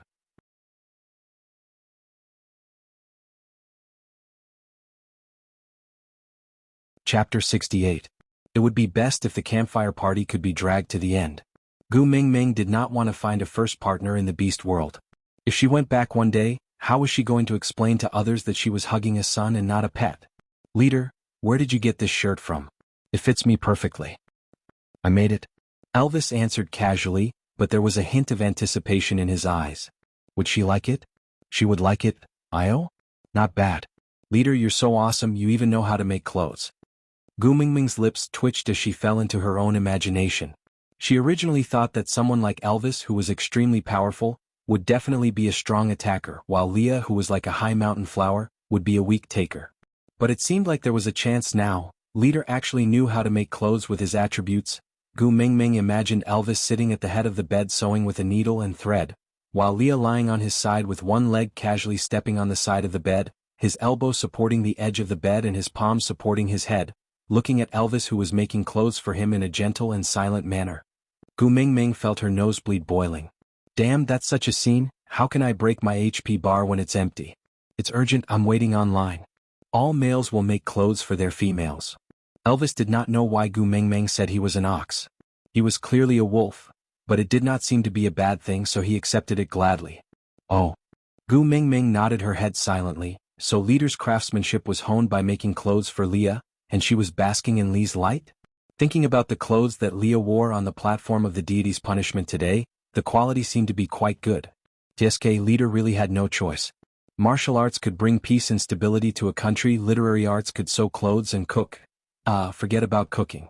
Thinking about that charcoal roasted meat, Gu Mingming felt her stomach churning again. No one was perfect, Leader had already done very well. Moreover, Leah seemed to have a talent for cooking, the two of them complemented each other. You make clothes for me and I cook for you, Ayaya, so sweet. Completely unaware that Gu Mingming's teasing had reached the ends of the earth, Elvis looked at Gu Mingming's joyful expression and naively thought that she was smiling because she liked the clothes he made for her. When Leah sent you back yesterday, you were in a deep sleep. I made them while I was guarding you. There are still a few more for you to change into, Elvis said gently. Gu Mingming nodded silently as she imagined a miraculous setting. Leah was like a strong and wise father, descending from the sky like a hero to save his daughter when she was in danger. Elvis was like a mother, staying by her unconscious daughter's bedside while weeping and making new clothes for her. This was to support the belief that her daughter would definitely wake up and not break down. Damn, the more Gu Mingming thought about it, the more she felt that it was true. No wonder Elvis and Leah treated her so well, it was because they desired a complete family. Gu Mingming looked at Elvis's direction in the darkness, as she started to sympathize with Elvis for no reason due to the tragic drama of Qiong that she had imagined. Thus, she stretched out her lotus-like arms and took the initiative to hug Elvis's neck. She patted Elvis's back lightly and comforted him. I know, I know.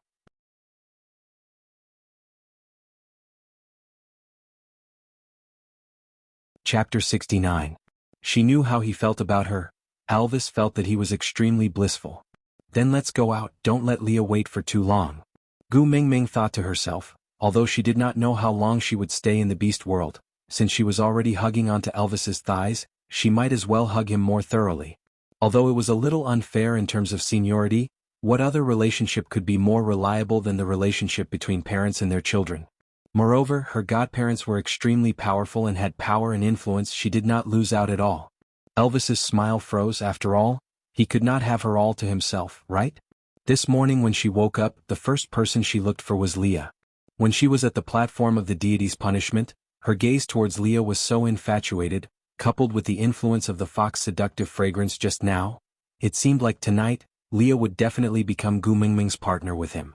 This was indeed the best outcome. If he had to share Gu Mingming with other males, it would be Leah rather than anyone else. Be it from the tribe's perspective or his personal feelings, if it was Leah, he would be the best candidate. Although he understood the logic, his heart still ached when he really had to face it. Looking at Gu Mingming, who could not wait to look for Leah in his arms, Elvis developed a strange feeling for the first time in his life. That feeling was sour, making him irritated and uneasy. It had nothing to do with danger, but it was accompanied by a deep sense of helplessness. Of course, Elvis did not know that this feeling was called jealousy, he just felt that his heart was very uncomfortable. Between me and Leah, who do you like more? Elvis was also very surprised that he actually asked such a pretentious question. But Gu Mingming could not help but burst out laughing. Wasn't this a damn question parents would ask kindergarten kids? Who do you like more, daddy or mummy? Damn, she did not expect that she would still be asked this question even though she was already in university. The first rule of answering this question was not to offend anyone, otherwise she would definitely be remembered for life and be brought up to be sarcastic every few days. Gu Mingming, who was well versed in this, cleared her throat and said in a very official manner, I like both of you treat me so well, I like both of you. Indeed, Elvis's heart sank secretly. She really liked Leah. Between the two of them, which one do you prefer? This was related to the future status of the family. Who would be the first partner was very important. As expected, the extended question of whether he liked his father or his mother was, he could only choose one. Gu Mingming pursed her lips and thought to herself, Leader, you forced me to use my ultimate move. Thus he took the initiative and asked, what about boss? Do you like me more or Leah more?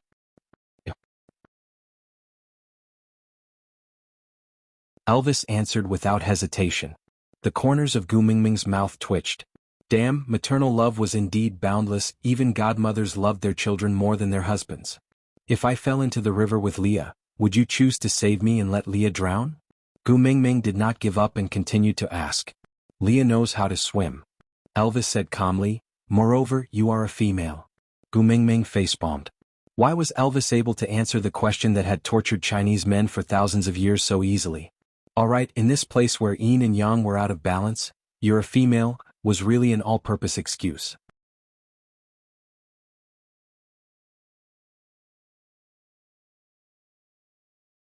Chapter 70. Gu Mingming thought to herself, it seemed like it was impossible to bluff her way through. Even her ultimate move was easily neutralized by Elvis, so she could only face the problem head-on. After thinking for a while, Gu Mingming replied, I like leader more. What? Elvis's heart that was hanging in his throat finally calmed down. He suddenly realized that some nerves on his face were starting to go out of control, such as the corners of his lips. Gu Mingming thought she could not possibly answer that it was because daughters were always closer to their mothers, right? So she touched her new clothes and replied in all seriousness, because leader helped me make new clothes and even found food for me. He treats me very well. Elvis's heart felt like it was soaked in yellow sauce, the sweetness seeping into his bones. He slowly stood up and carried Gu Mingming to the entrance of the cave. With a casual tug, he tore the beast's skin that was smashed into the wall. The bright moonlight covered Saint Nazir like a light veil, making one feel peaceful and peaceful. The males guarding the entrance eventually could not withstand Elvis's beast pressure and left in groups of 2s and 3s. Anyway, it was Gu Mingming's coming-of-age ceremony tonight. It might be more effective for her to get a good spot by the bonfire than to wait at the entrance of Elvis's cave. Moreover, the risk was much lower.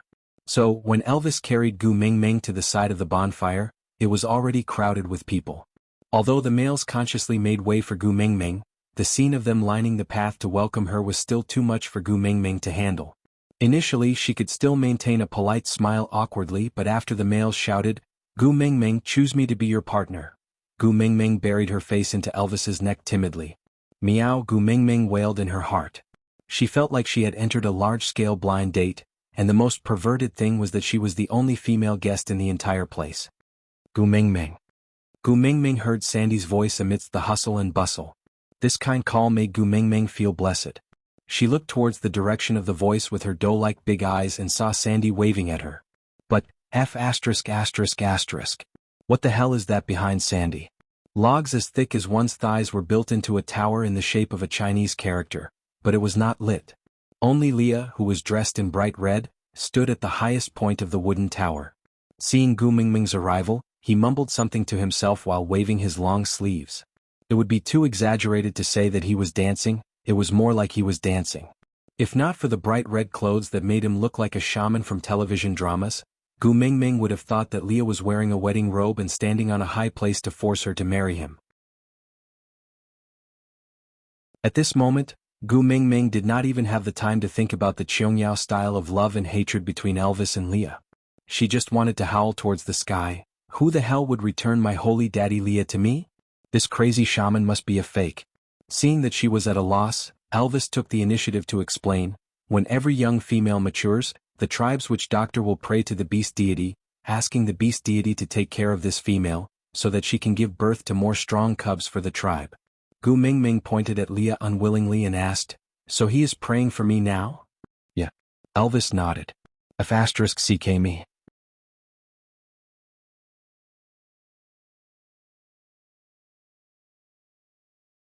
Chapter 71.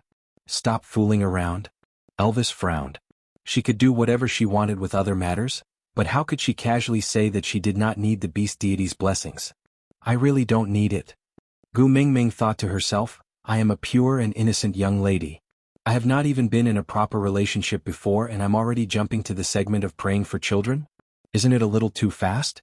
I still want to enjoy 2 more years of my single life." Elvis remained silent and just looked at Gu Mingming with a serious expression, exuding an aura of authority. Although Gu Mingming could not feel the pressure of the beast world, she at least knew how to read people's expressions. Thinking that the beast deity was the absolute authority in this world, Gu Mingming shook her head helplessly. The Qing dynasty was already dead. Why are you all still so superstitious? As a true believer of atheism, Gu Mingming really wanted to popularize the scientific worldview for Elvis and the rest. But she was terrified. Gu Mingming truly felt that if she continued to belittle the beast deity, Elvis's godmother would very likely burn her alive in the name of justice. Oh, she could also barbecue at the same time. Thus, Gu Mingming cleared her throat and pretended to be mysterious as she whispered into Elvis's ear, "The beast deity has already bestowed me with many blessings. If I still wish for more, I will be too greedy. I will be punished by the heavens." Elvis paused and his expression was solemn. It was obvious that he deeply agreed with Gu Mingming's words. After all, Gu Mingming was the messenger of the beast deity. Thus, Elvis raised his head and howled towards the sky. Gu Mingming, who was sitting on the VVIP seat, witnessed this scene from a close distance. The shock she felt was indescribable. She felt all the cells in her body tensing up, her limbs turning cold and her heart palpitating violently. After Elvis's howl, Leah, who was standing on the wooden pagoda, stopped praying as if he was dancing. With a few agile leaps, he easily jumped down from the wooden tower that was as tall as a 2-story building and stood steadily in front of Gu Mingming and Elvis. His long and narrow eyes looked at Gu Mingming with a tinge of doubt, as if waiting for her explanation. After all, Gu Mingming was the first person to interrupt the witch doctor's prayer. Gu Mingming did not know why, but whenever she met Li's eyes, her heart would race uncontrollably. No matter how much she told herself that Leah was her godfather, and that she was being carried by her godmother right now, she could not control her racing heart. Gu Mingming swallowed her saliva with difficulty as her throat became increasingly dry. She twisted her fair and tender fingers together and lowered her head. Like a child who had done something wrong, she explained softly, "It's too high up there and it's very dangerous. It's better if you don't go up if you don't have anything to do." Leah let out a light chuckle and hooked Gu Mingming's chin with his slender fingers, forcing her to look straight into his eyes. The corners of his lips curled up slightly, forming a beautiful curve. As if it was the work of that red robe, Leah, who was supposed to be as pure and holy as a high mountain flower, now had an extreme charm. "Are you worried about me?" At this moment, Leah was like a demon, like a sinner. He was obviously captivating, but so beautiful that people were willing to sink into him. The extreme holiness and the extreme temptation merged perfectly on Li's body. Every move he made could dazzle people and make it hard for them to control themselves.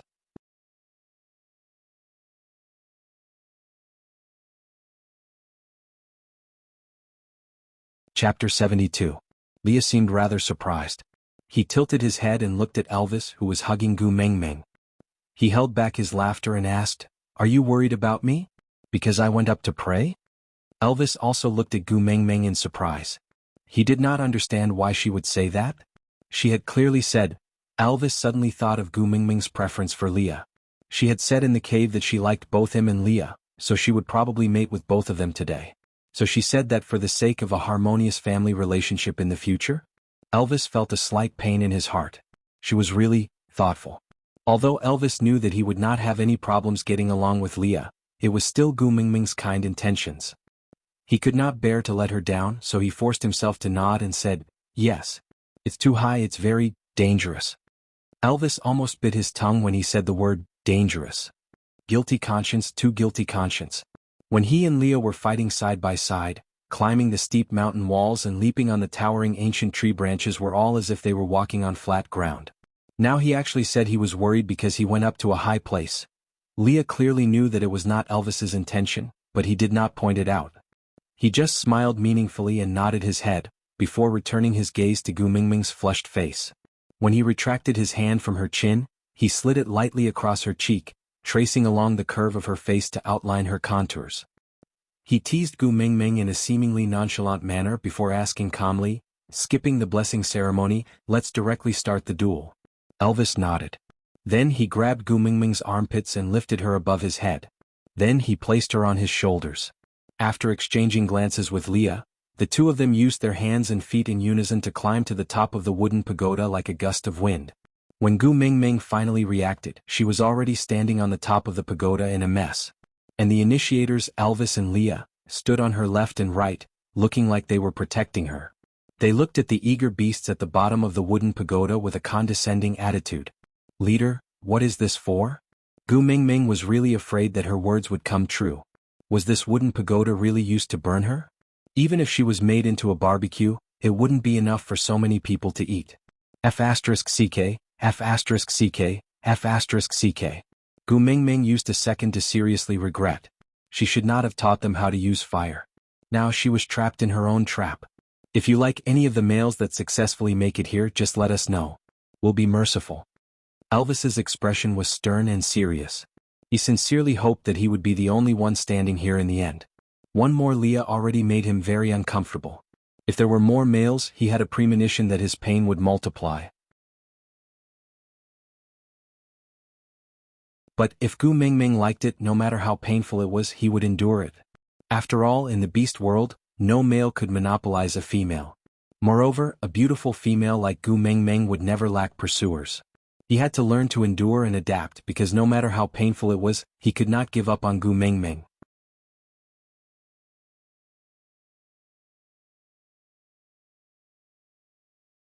Chapter 73. After hearing Li's words, Gu Mingming then recalled that the so-called campfire party was just a blind date that forced people to get married. Oh heavens, oh earth! Who the hell would get married on the day they came of age? The brains of the people who set this rule in the beast world must be filled with water, right? Gu Mingming jumped up from her seat with a start and hugged Li's thigh, shaking her head violently. "Daddy Leah, please don't go easy on me, I don't want to be taken away by others." Li's long and slender hand with distinct joints covered Gu Mingming's head gently, his fair wrist blocking half of Gu Mingming's vision.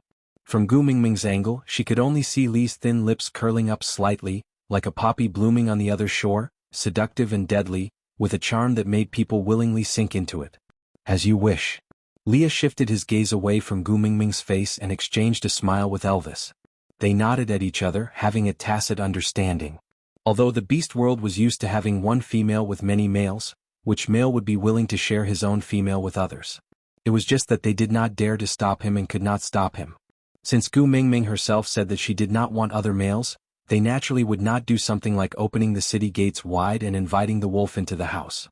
After all, it was enough for Gu Mingming to have Elvis as the wolf by her side. While Gu Mingming was talking to Elvis and Leah, the bottom of the wooden pagoda had already turned into a massacre. Although they were all males from the same tribe and were partners who had gone through life and death with each other, no one would give in to the other when it came to courtship. The low line was just not to take the other's life, injure or cripple them depending on their own abilities. The first person to reach the top of the wooden pagoda was Colin, the male who helped Gu Mingming wash the rabbit meat on the platform of the deity's punishment. At this moment, he was covered in blood and it was hard to tell if it was his or someone else's. His rough face was plastered with hair that was wet with blood. He gave Gu Mingming an honest but determined smile, completely ignoring the injuries on his body and the intense battle just now. "Gu Mingming, I'm coming up." Colin stood at the same spot. He knew that he could not win against either Elvis or Leah who were guarding the tower. He also knew his own limitations and had never thought of fighting with them for the position of the first partner. He would be satisfied as long as he could join Gu Mingming's family. Even if he could only stand far away forever and help Gu Mingming wash the rabbit meat, he would feel very happy. So he did not dare to advance rashly, because that would be seen as a challenge by Elvis and Leah. "Are you willing to accept me as your partner? I'm strong and strong." No matter what you ask me to do, I'll do it. Colin said as he nodded heavily to show his sincerity. But to be honest, Gu Mingming had long been shocked by the blood on Colin's body. Isn't this a blind date? Shouldn't the screen be filled with pink bubbles, and everyone should send flowers, sing, or perform a talent show to win the beauty back? Why did the scene suddenly change and turn into a bloody storm?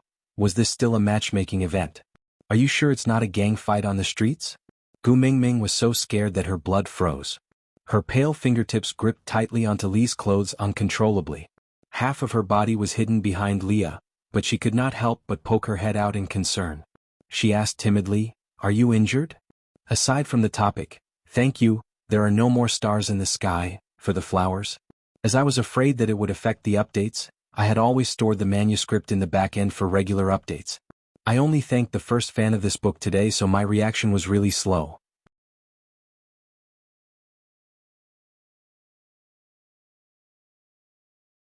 Chapter 74. Upon hearing Gu Mingming's words, Colin was not touched. Instead, his first reaction was panic. He carelessly wiped off the blood on his face, then explained hurriedly, "I only suffered some minor injuries. I will recover in a day or two. I won't become a crippled beast." Gu Mingming was taken aback for a moment, then she understood what Colin meant. She panicked and could not care less about her fear anymore. She stood out from behind Leah and explained while walking towards Colin, "I didn't mean it that way, if you don't have the intention to accept him as your partner, then don't care about him so casually." Gu Mingming's wrist was grabbed by Leah. With just a little bit of strength, he pulled Gu Mingming, who was only 1 to 2 steps away from him, back into his arms. Then he looked up at Colin, who was full of anticipation, and said, "To become Gu Mingming's partner, you have to defeat either me or Elvis. Otherwise, you won't be able to gain our recognition." Colin frowned. He knew his own capabilities and was also very clear about Elvis's and Li's capabilities. It was impossible for him to defeat them by himself. But he could not give up on Gu Mingming either. So he took a deep breath, took a step forward and stepped into the challenge zone. He said seriously, "Leah, Colin, challenge you." Leah nodded leisurely. Colin's decision seemed to be within his expectations.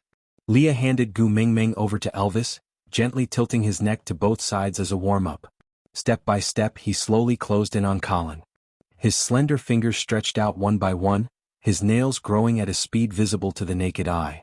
With Li's elegant steps, the blood on Colin's face was replaced by sweat.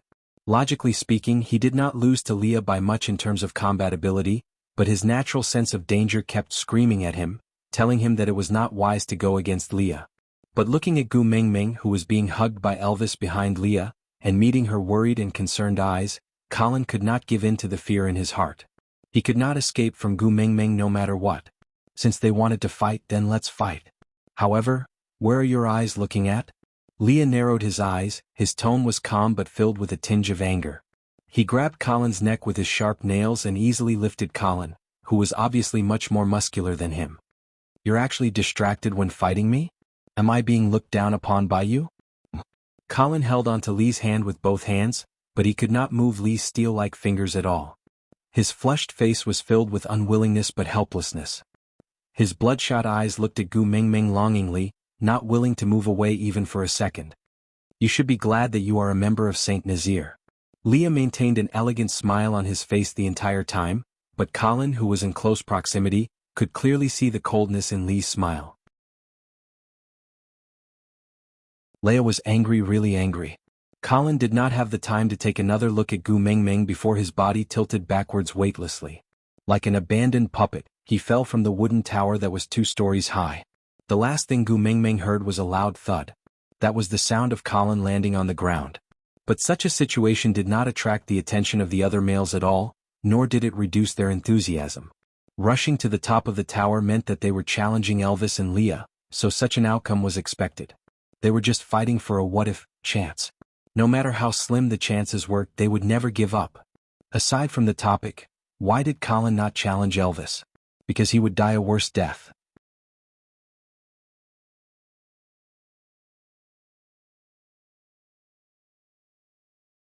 Chapter 75. Don't fight anymore. Gu Mingming shook her head while shouting, but her shouts did not seem to have any effect. The males at the bottom of the tower tried their best to charge upwards, turning a blind eye to their companions being beaten down by Leah one after another. Leah stood proudly like the Grim Reaper, thick blood dripping from his fingertips, but a calm and enchanting smile remained on his face. This was the first time his hands were stained with the blood of his Saint Nazir companions. "Leader, hurry and stop Leah, we're all on the same side, why do you have to do this?" Gu Mingming was terrified, curling up in Elvis's arms like a kitten, asking timidly. "I can't stop Leah, unless you want to take in all the single males in Saint Nazir as your partners, or else this battle will only stop if they give up and don't come up." Elvis's expression was stern, without a hint of playfulness. Even the leader of Saint Nazir cannot deprive other males of the right to mate. Gu Mingming shook her head and said, "But I will not choose them as my partners, there's no meaning in getting hurt like this." Elvis placed a finger on Gu Mingming's lips, moving the hand that was supporting the back of her head forward, sending Gu Mingming's little face to Elvis's lips. Elvis first kissed Gu Mingming's forehead lightly, then slowly moved his lips from Gu Mingming's cheek to her ear.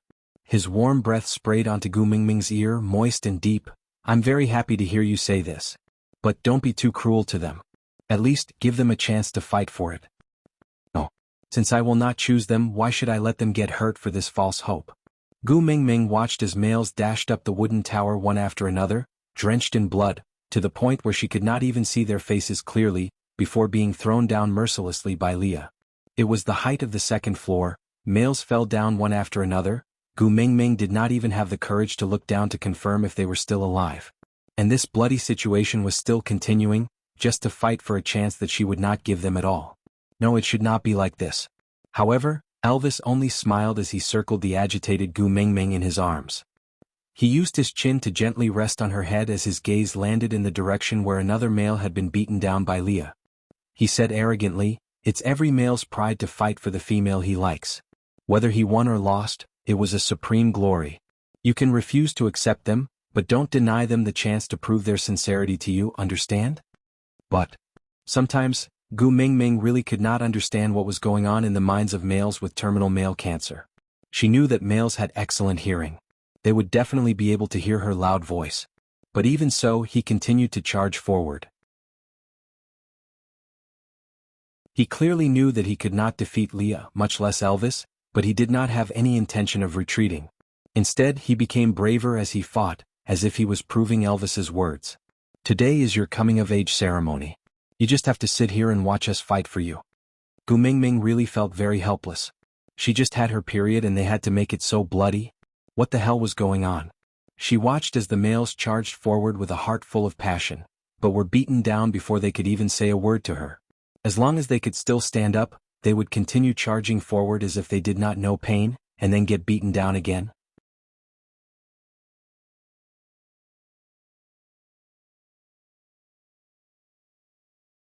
Chapter 76.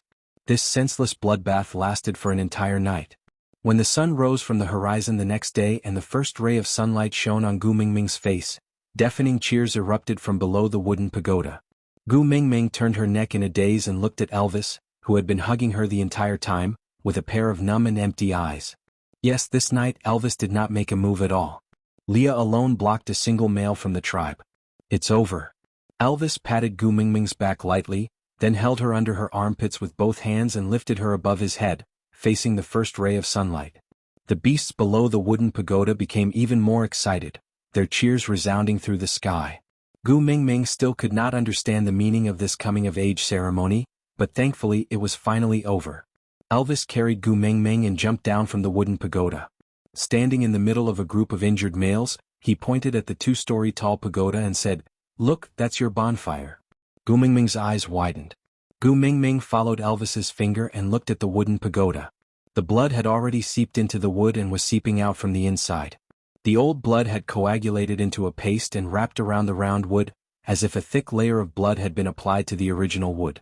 Against the light, it looked like a static bonfire in front of them. And Leah, who was walking over leisurely with his bewitching red robe fluttering in the wind, became the finishing touch to this scene, bringing it to life. Although the males were all injured, they were still unusually excited. In Gu Mingming's coming-of-age bonfire, they were the ones who could use their blood. Gu Mingming did not understand where the pride of the males came from. She only felt her eyes stinging and tears falling down uncontrollably. In the end, she laid in Elvis's arms and sobbed uncontrollably. Gu Mingming, congratulations. From now on you're the first beauty of Saint Nazaire. Sandy watched from afar for the entire night. Her state was the exact opposite of Gu Mingming's. She was extremely excited the entire night and only came back to her senses when Elvis carried Gu Mingming down from the wooden pagoda. Then she suddenly realized that Gu Mingming's bonfire was much redder and brighter than when Nina came of age 2 years ago. This meant that the males in Saint Nazaire acknowledged Gu Mingming more, so she naturally became the new most beautiful female in Saint Nazaire. Gu Mingming really did not feel anything towards the title of the first beauty. To be honest, being prettier than a bird's nest wasn't something to be proud of. Moreover, Gu Mingming felt physically and mentally exhausted. The emotions that she had suppressed for an entire night finally erupted the moment she saw Sandy. She did not know where she got the strength from, but she struggled out of Elvis's arms and pounced towards Sandy. She hugged Sandy's thick waist and started bawling her eyes out. As she cried, she shouted, "Sandy, what the hell is going on? How many people would die during a birthday celebration? Besides, it wasn't my birthday yesterday. I just had my period. Is there a need for blood to flow like a river?" Oh. Sandy was a little dumbfounded by Gu Mingming's crying. Her coming-of-age bonfire was so beautiful, if it was her, she would definitely be overjoyed. But why was Gu Mingming crying so sadly?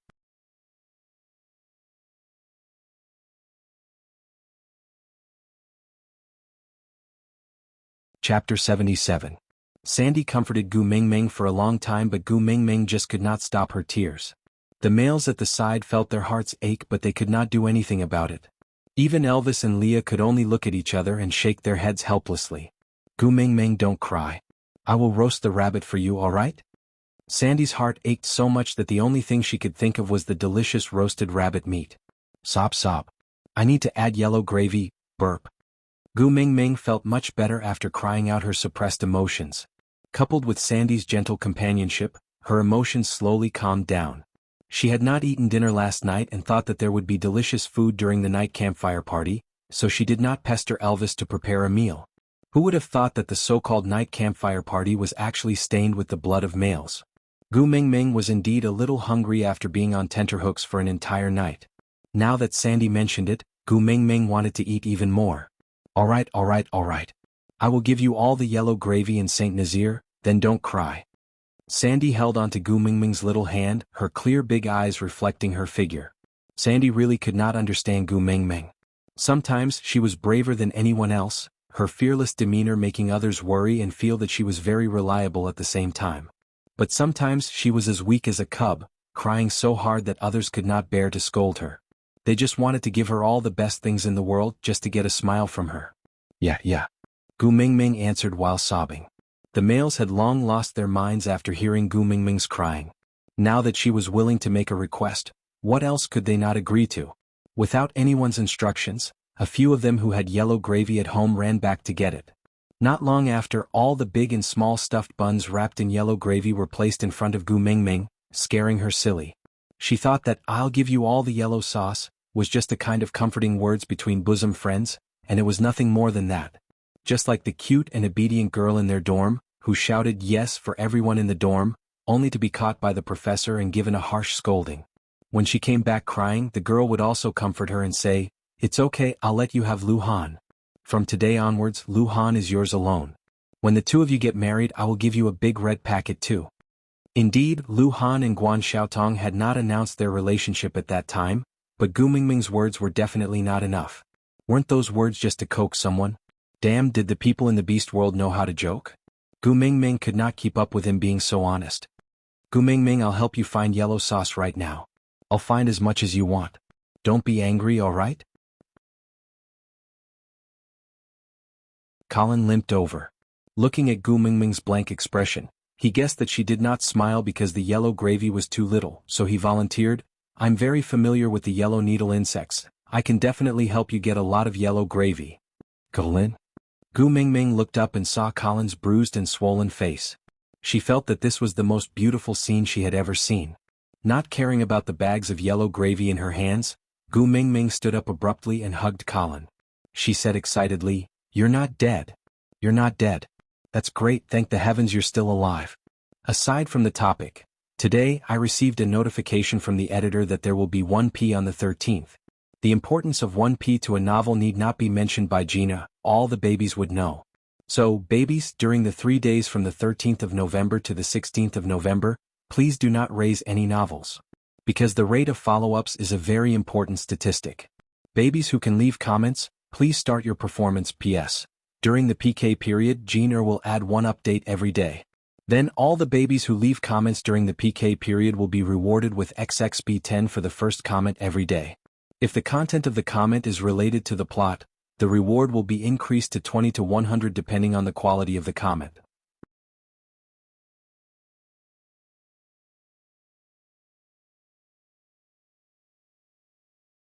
Chapter 78.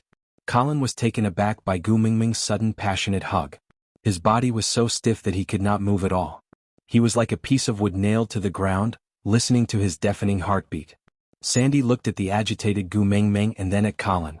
Recalling Colin's brave and fearless look last night, she took a deep breath and suppressed the jealousy in her heart. Colin was such an outstanding male, he should definitely pursue a perfect female like Gu Mingming. How could he like a half-orc female like her? Sandy had already guessed it when she saw how hard Colin worked last night. Her last sliver of hope was that Gu Mingming might not like Colin compared to Elvis and Leah. But looking at it now, they looked so compatible when they hugged each other. Sandy forced herself to smile. Today was her only good friend Gu Mingming's first day of adulthood. Colin could become Gu Mingming's partner on the first day she established her family. Even if his status could not be compared to Elvis and Leah in the future, he would definitely not be bullied by others later on. That was good too. With that thought, Sandy smiled and walked forward. She gave her blessings sincerely. Gu Mingming, congratulations on becoming an adult. Elvis, Leah and Colin are all very good males. I believe they will take good care of you in the future. Gu Mingming froze on the spot as if she was struck by lightning. She could understand if she was talking about Elvis and Leah. They were her godparents and could be considered as a family. But what did it have to do with Colin? Sandy looked at Gu Mingming's confused expression. She stretched out a finger in confusion and pointed at the two hugging each other. Didn't you decide to take Colin in as your partner? Gu Mingming followed Sandy's chubby little hand and lowered her head to look. She suddenly let go of her hand and gave Colin a hard shove. But Colin was not pushed badly. Instead, Gu Mingming staggered 2 steps back from the reaction. She shook her head and waved her hands as she walked to Sandy. She held onto Sandy's chubby little hand and explained like a husband who had been wrongly accused of cheating on his wife. No. There's no such thing as mating. I just thought Colin died because of me last night, so I felt guilty. Now that he's safe, I'm just too happy. It has nothing to do with taking in partners or not. But you hugged him. Sandy looked at Gu Mingming, her eyes filled with confusion. Females in the beast world were very precious, so they were well protected by the males. In other words, they were extremely arrogant. No matter how much the males had to go through, they would take it for granted. They would never be grateful, nor would they care about their lives. In any case, there were males everywhere. If they died, it would be his fault for being incompetent. Just look at Nina and you can see that. Her own males might not even get a hug just because she was alive, let alone other males. For the female to be so emotional and care about him, wasn't it because he was the partner she had chosen? Gu Mingming shook her head like a rattled drum and explained hurriedly, "You know that I came from the outside? In our country, it was normal for friends to care for each other and hug each other. Some would even kiss each other when they meet. This has nothing to do with mating, it's just a way to show politeness and friendliness." Aside from the topic, yeah. Our Gu Mingming had unknowingly become a hooligan and molested the pure and innocent Colin. Equals is identical to sigma? Omega?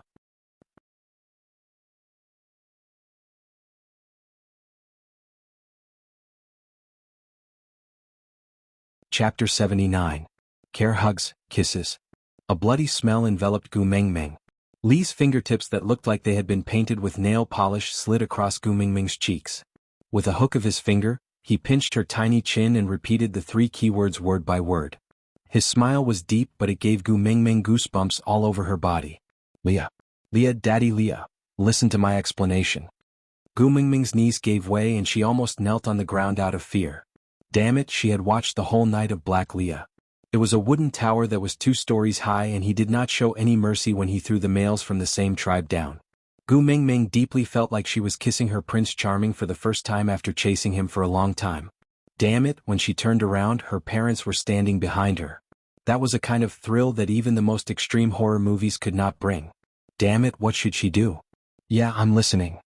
Li's smile did not diminish and he stared at Gu Mingming with an expression that said, I want to see how you are going to make it up. Gu Mingming racked her brains for a long time but she could not think of a way that Leah could accept to explain what was social interaction, and what was friendship. Damn it, in this beast world, was there any pure friendship between males and females? Damn it, even males acted out Brokeback Mountain. How the hell was she going to explain to Leah what was pure friendship? Leader? Look for her mother at the crucial moment. That was Gu Mingming's last weapon. She looked at Elvis with a sullen face and wanted to ask for help but Elvis's face was cold, clearly showing that he was on Li's side. Damn it. Wasn't family education where one played the good cop and the other played the bad cop? When her father wanted to beat her to death, shouldn't her mother pounce on her father's thigh and say, if you want to hit me, don't hit me, I'm still a child? Why was it that when it came to her, her parents were on the same side? Where's the good cop? Where's the bad cop? Gu Mingming instantly felt that life was hopeless. She clenched her teeth and raised her head. Yes, our concern, hugs and kisses are all expressions of politeness. But I have no politeness. Li's smile softened and became doting. He pinched Gu Mingming's chin lightly and shook it a few times, before letting go of her little face. He turned around and pulled her arm, throwing her back into Elvis's arms. He turned sideways to block Colin's entire line of sight. He casually fiddled with his sharp claws and said calmly, although the bonfire ceremony is over, I will still accept it if you want to challenge me. Although Colin really liked Gu Mingming, and that hug just now really gave him the urge to fight to the death. But if Gu Mingming was in a hurry to clarify and prove herself, it would be impossible for him to continue pretending to be deaf and not hearing anything. He did not mind if Gu Mingming did not like him. As long as he could take care of Gu Mingming and make her safer and happier, Colin did not really care if others liked him or not. But he did not want Gu Mingming to be put in a difficult position because of her. That would go against his original intentions. So Colin hurriedly waved his hands and said, No, I know I can't win. However, I won't give up. When I'm stronger, I'll challenge you again. I hope that at that time, you won't refuse to accept my challenge.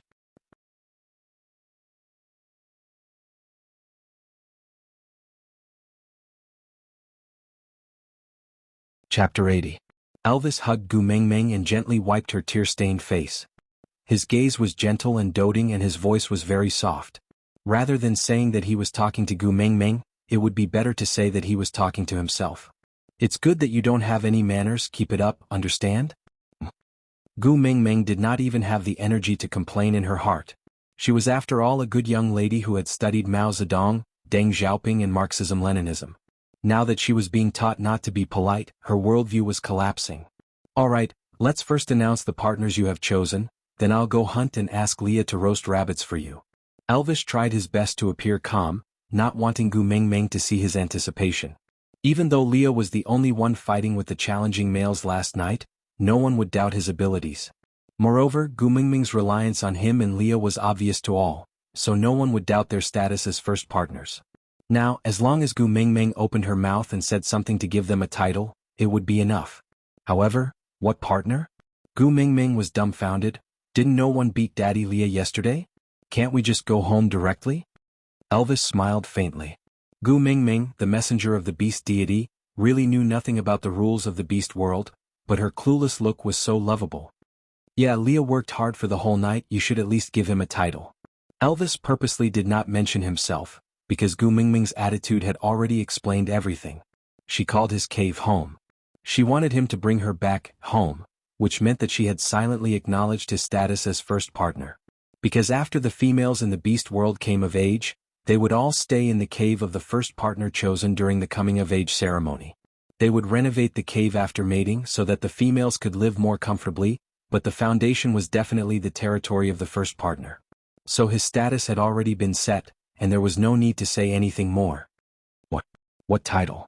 Gu Mingming stared at Elvis with her eyes wide open, then turned to look at Leah, who looked like a blood-stained lotus flower, and said with a dumbfounded face, Daddy Leah can't mate with me. It's against morality, it's intolerable. Li's heart throbbed violently. He lowered his head in shock to look at where his heart was, before raising his head to look at Gu Mingming. She was indeed different. Because of her, this numb heart had already felt strange twice. Leah walked slowly to Gu Mingming, his brows slightly furrowed, not because he was angry but because he was hurt. His slender fingers gently caressed Gu Mingming's face, his gaze filled with an incomprehensible hidden bitterness. You despise me, don't like me, so you don't want me, right? No, no. Gu Mingming hurriedly shook her head and said, You are my daddy, why would I despise you, not like you and not want you? Then why don't you let me be your mate? Leah did not know why his emotions would be so easily affected by Gu Mingming. He originally wanted to mate with her because she was the messenger of the beast deity, but now, his uncontrollable heart was clearly telling him that it was not just that, he cared about this little female in front of him. That was why he tirelessly repelled everyone who tried to rush up the wooden tower last night. If not for his deep feelings for Saint Nazir, he might have lost control of his emotions and started a massacre last night. Out of topic. Gu Mingming, Xiao Jinzi, what are you doing? Author, digging soil. Gu Mingming, how old are you already, still playing with soil? Disdainful face. Author. Gu Mingming, you are not allowed to say that about my food. Gu Mingming, Sigma, oh? Author. Keep your shocked expression, which woman doesn't eat soil for at least 300 days a year? Elvis, Gu Mingming, come over, the roasted meat is ready. Gu Mingming sprinted away, leaving Author, Gu Mingming's back view. What's so great about having a mate? She didn't go shopping on Singles Day and actually came to abuse dogs.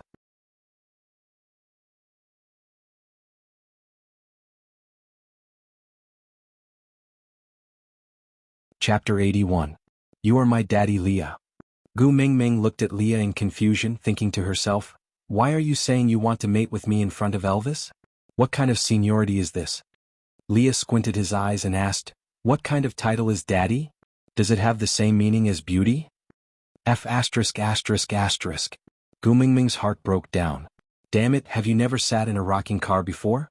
Never heard of a nursery rhyme called, Daddy's daddy is grandpa? Gu Mingming really could not give Leah a proper relationship, so she could only wink her eyes and say, Elvis is watching, what are you doing? Leah was even more confused, Elvis was watching. Was there a problem? Elvis would not object to it. Leah, let me tell you, if you continue making a fuss, Elvis will really get angry and I won't be able to help you then.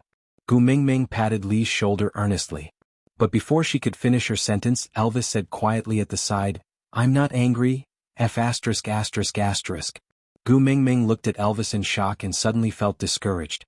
She turned to look at Leah and said, You see, this trick is useless. Leah looked into Gu Mingming's eyes and used his finger to lift her chin, making her look straight into his eyes. Then he said slowly, Don't avoid my question, tell me why you don't want me to be your partner? Why, do you not like me? Gu Mingming slapped Lee's hand and pushed his hand away from her chin. All right, stop pretending. I told you this trick is useless, look at Elvis, he's not jealous at all.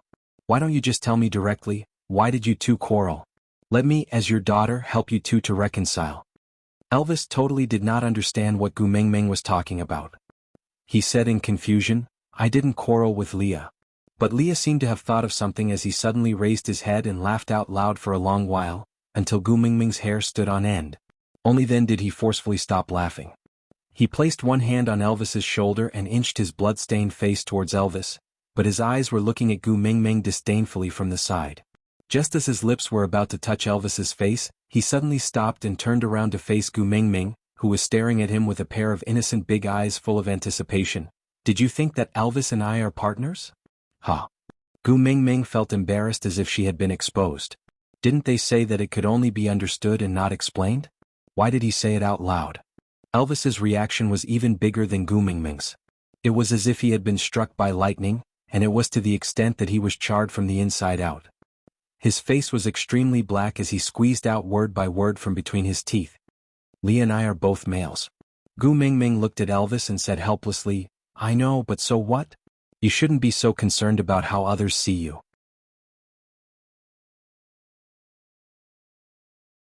You're not living for those people who only know how to spread rumors. It's because you're always so concerned about how others see you and not willing to face your own feelings, that's why Leah is forced to be like this. Gu Mingming got more agitated as she spoke. She pulled Leah over and pointed at him. Look at him, look at him. How much did you force him to think of using mating with me to force you to face the feelings between you two? When are you going to stop running away? Gu Mingming's serious and angry face made Elvis really want to pry open her little head to see what was inside. Aside from the topic, come sing with me.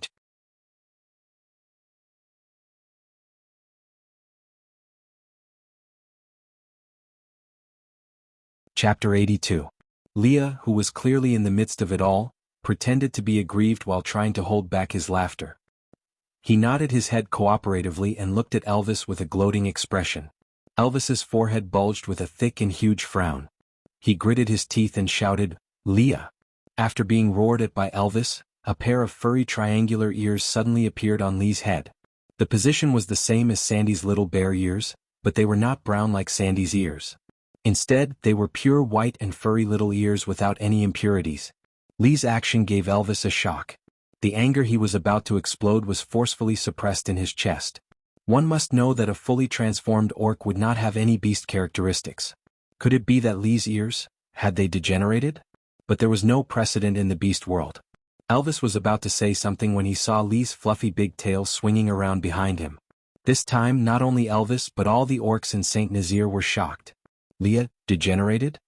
He degenerated in fear after being roared at by Elvis. Well, Leah. Elvis's brows furrowed into a dead knot. He opened his mouth but did not know what to say. The reason why St. Nazaire could fight for a place among the strong enemies was not only because of his martial skills, but also because of Lee's schemes. No matter who was missing, St. Nazaire would always be in a precarious situation and would become the target of others' attacks at any time. Especially when Gu Mingming, the messenger of the beast deity, was about to descend. Once Gu Mingming's identity was exposed, St. Nazaire would become the target of everyone. But at this time, Leah, degenerated? Compared to the nervousness of the others, Leah was much more relaxed. A fluffy and soft tail swayed around like a feather teaser, causing Gu Mingming to involuntarily stretch out her hands to hug it in her arms. Ever since Lee's tail appeared, that pair of big innocent eyes had not shifted away at all. Her whole body was covered in pink bubbles and her eyes were filled with surprise. Lee's eyes were filled with happiness. But Leah would not let Gu Mingming have her way. It was as if he was teasing her on purpose. He would always pull away just when she was about to grab onto his tail, missing her dirty little hands by a hair's breadth. But at the same time he did not move too far away from her. He swayed right in front of her, causing her to pounce on him again and again, as if she was a cat lured by a cat teaser. Leah smiled slyly and shook his head at Elvis, gesturing him not to worry. Then he used his chin to point at Gu Mingming. Elvis turned back in confusion, only to realize that Gu Mingming had been teased by Lee's big tail to the point that she forgot herself. Elvis still did not quite understand. He furrowed his brows and cast a questioning look at Leah, but Leah just smiled and did not say anything. There were some things that did not need to be told to everyone. Leah swung his big tail and approached Gu Mingming step by step. Finally he sent his fluffy tail into Gu Mingming's arms. Gu Mingming rubbed her face against Lee's big tail in satisfaction after hugging it. The satisfaction and happiness on her face could not be faked. At that moment, Lee's heart felt like it was being teased by a pair of little hands. That touch made his whole body go numb. Then a faint sweetness spread all over his body. He wanted this female. Leah moved his face that resembled a blood-stained white lotus to Gu Mingming, who was playing happily. He asked in a light and ambiguous tone, "Daddy Lee's tail, do you want it?" Aside from the topic, tomorrow at 12 noon this article will be published. Once again I beg my little babies not to keep reading for the next 3 days. From the 13th to the 16th, please follow the article every day and leave more comments. If anyone wants to reward Jean Eyre and Gu Mingming, please focus on pampering them during these 3 days.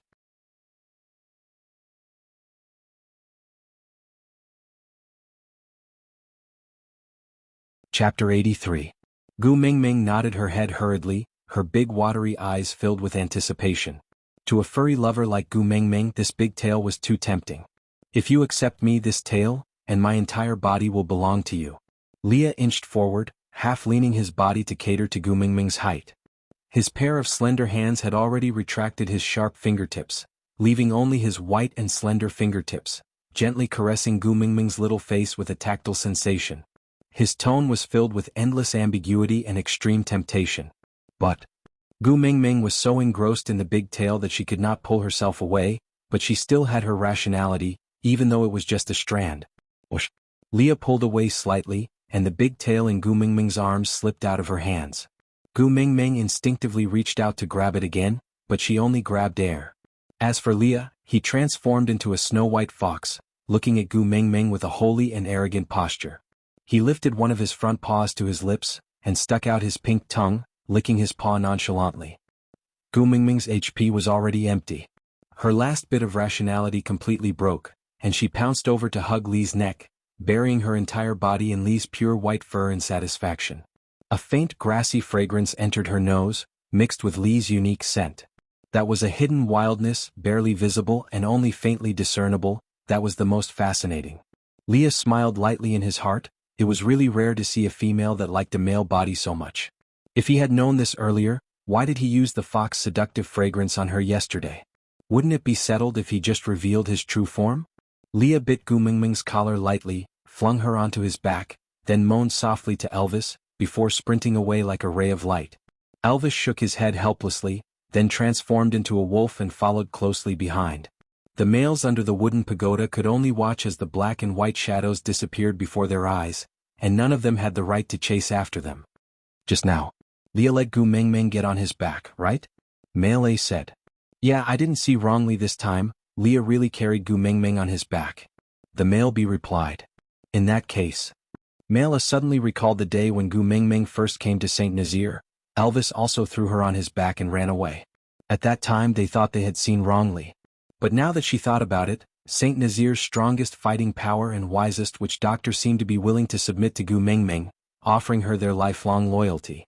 Yes, we didn't see wrongly that day. Elvis carried Gu Mingming on his back then. Male B and Male A had the same idea. The two injured males gave each other a fist bump and smiled against the sunlight. Looks like if we want to mate with Gu Mingming we have to work harder to improve our abilities. Otherwise, it would be impossible to get Elvis and Li's approval. Makes sense, Male A agreed. But none of them noticed that behind the crowd, there was a pair of vicious eyes staring hatefully at the direction where Gu Mingming, Leah and Elvis disappeared. A pair of withered and wrinkled hands ruthlessly pinched the arm of the male beside her, but the male could not care less about his bleeding arm, only hugging her shoulders lightly and coaxing, "All right Nina, don't be angry."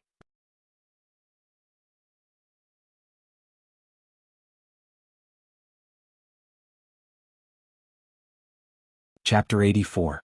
Leah and Elvis returned to Elvis's cave one after another. Leah stopped at the entrance of Elvis's cave and transformed into a human but kept his tail and ears in his beast form. He did not seem to mind that others might think he was a lowly half-orc now.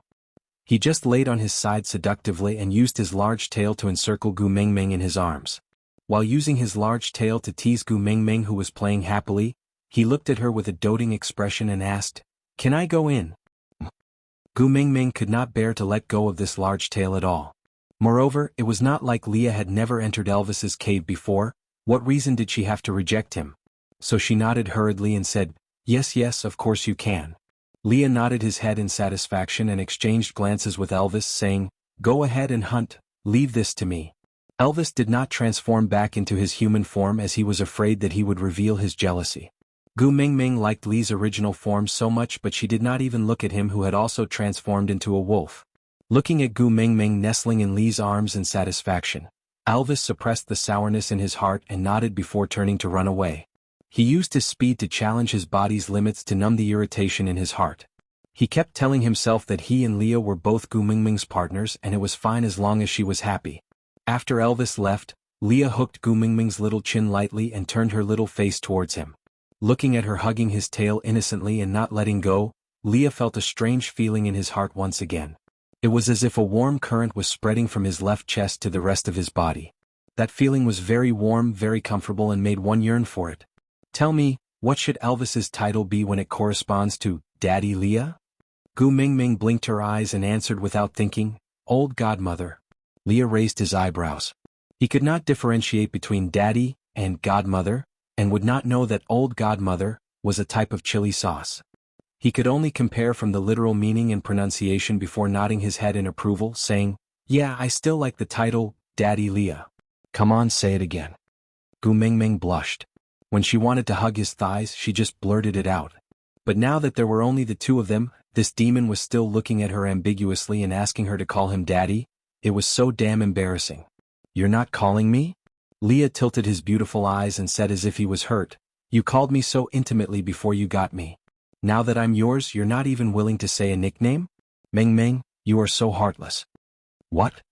Gu Meng Meng shuddered and said in shock, don't spout nonsense, I didn't pounce on you, how did you become mine? Buh. Leah did not seem surprised by Gu Meng Meng's reaction. He just ruminated over the word pounce, before asking with a sincere expression, you just pounced from Elvis's arms to me in front of everyone in the tribe. You even hugged me, touched and played with me for a long time. Now, are you going to turn against me and refuse to admit it? Gu Meng Meng shook her head and waved her hands. It was a common feeling of being unable to explain herself. How the hell was she going to explain that this Piu was not the Piu? It was all her fault for being blinded by lust. She couldn't control her urges when she saw a body of flawless white fur. But what she had pounced on was a fox, the kind of high-class pet. Aside from the topic, don't rush, Elvis's status has not been decided yet. It's impossible for Leah to be promoted.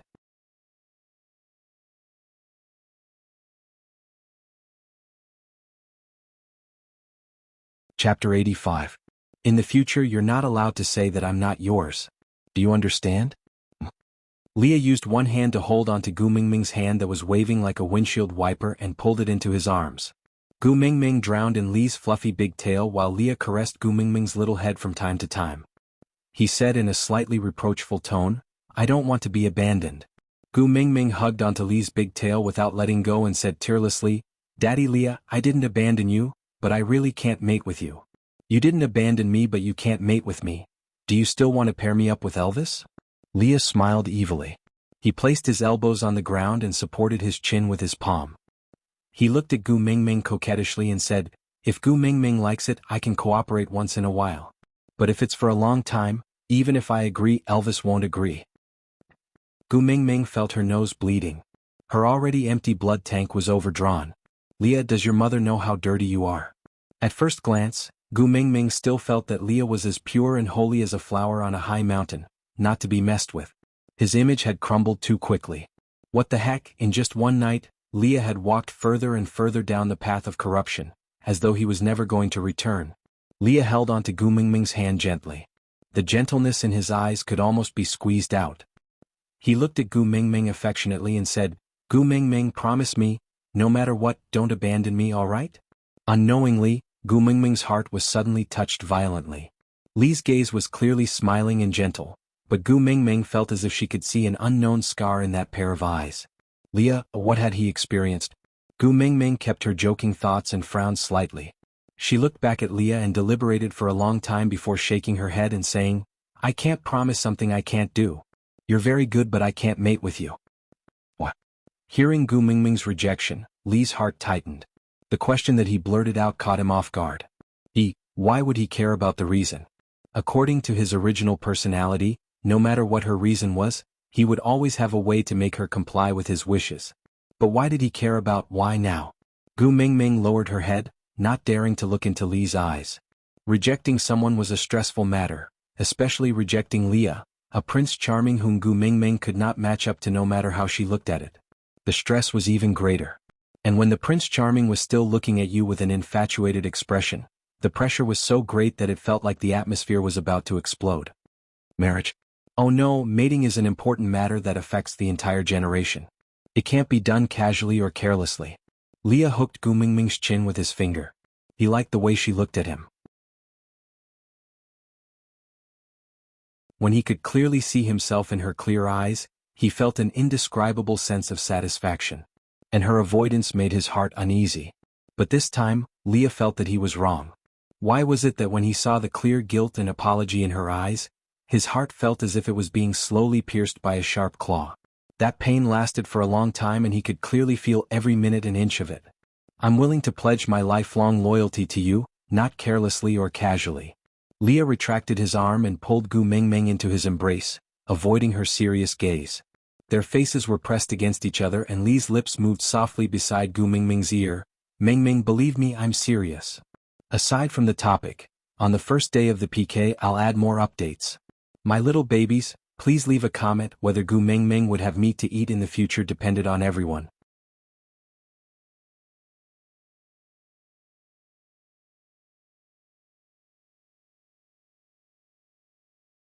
Chapter 86. But Gu Mingming felt a tightness in her throat. She was really not good at rejecting, but no matter how seductive or immortal Leah was, Gu Mingming really could not entrust her entire life to him so carelessly. We've only known each other for 3 days. You still have a lifetime to slowly familiarize yourself with me. Leah supported the back of Gu Mingming's head with one hand, while the other wrapped around her waist tightly. He was afraid that he would hurt her if he used more strength, but he was afraid that she would break free and never come back if he used less strength. Gu Mingming tried to push Leah away but to no avail. Compared to males, even if she had 2 years of bodybuilding training, she was still considered a weak girl without the strength to truss a chicken. Leah, I'm sorry. Gu Mingming gave up struggling and allowed Leah to hug her like that. She knew that males in the beast world had extremely good hearing, so with the distance between them, even if her voice was soft, Leah would definitely be able to hear it clearly. A lifetime is too heavy a promise. I can't give my entire life to someone I've only known for 3 days. Lee's back stiffened. He thought that after what happened in the past, his heart would no longer hurt, but he was wrong. But you accepted Elvis? Leah looked down, a tinge of dejection in his eyes. Gu Mingming's brain was a little slow. She seemed to know something incredible but could not explain exactly what it was. Leah looked at Gu Mingming's reaction and suddenly asked, not knowing whether to laugh or cry, "Don't tell me, you don't intend to mate with Elvis too? What a joke. Elvis is my godmother."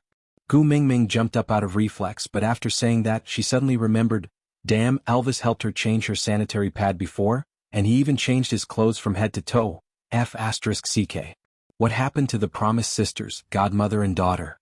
Gu Mingming looked up at the sky and sighed, I've been tricked by a wild wolf. Leah laughed and squinted his eyes. His gaze drifted to the distance, looking calm but with a hint of murderous intent. So, the first partner in your heart is Barit? How is that possible? Gu Mingming shook her head heartlessly, I only see Barit as a friend. The kind of friend who can care, hug and kiss? Leah raised his eyebrows and asked. Gu Mingming facepalmed. Damn it, could this joke ever get over with? Seeing that Gu Mingming did not reply, Leah curled his large tail and scooped Gu Mingming into his arms. Her tiny waist was pressed tightly against Lee's firm abs and both her feet were off the ground. Other than Leah, she did not have any other support points. So she could only wrap her arms around Lee's neck to maintain her balance, but her upper body instinctively moved backwards, trying to widen the distance between them. But why would Leah let her have her way? One of his hands had already grabbed the back of her head and fixed her in front of him at a distance of about a fist. With a smile that was not a smile, he said, Mingming, if you feel that 3 days is too short and is not enough for you to believe my sincerity, then before you feel that it is long enough, let me be your friend. The kind of friend that you can care, hug, kiss. As Leah spoke, he slowly inched forward. His target was naturally Gu Mingming's tender and delicious lips. Gu Mingming crossed her arms in front of her chest and blocked Lee's kiss. She laughed dryly, ha, ha ha, it's good to be friends. Let's start from being friends. Friends can kiss. Leah said unhappily. There are many types of friends too. Not every friend can be kissed. Gu Mingming said seriously. No. Leah raised his head and said in a slightly commanding tone with a sense of pride, I want to be your only friend. Other than me you cannot be polite to any other friend or else I will kill him. Leah raised his head and looked at Gu Mingming. Aside from the topic, come, my little babies. Today's prize-winning question and answer session. Old godmother's real name is ________. The first prize for answering correctly is XXB30, the second prize is 20, the third prize is 10. The prize for 40 minus 10 is 5. The prize for 11 minus 20 is 2. It's just a small token for fun, babies, don't despise it.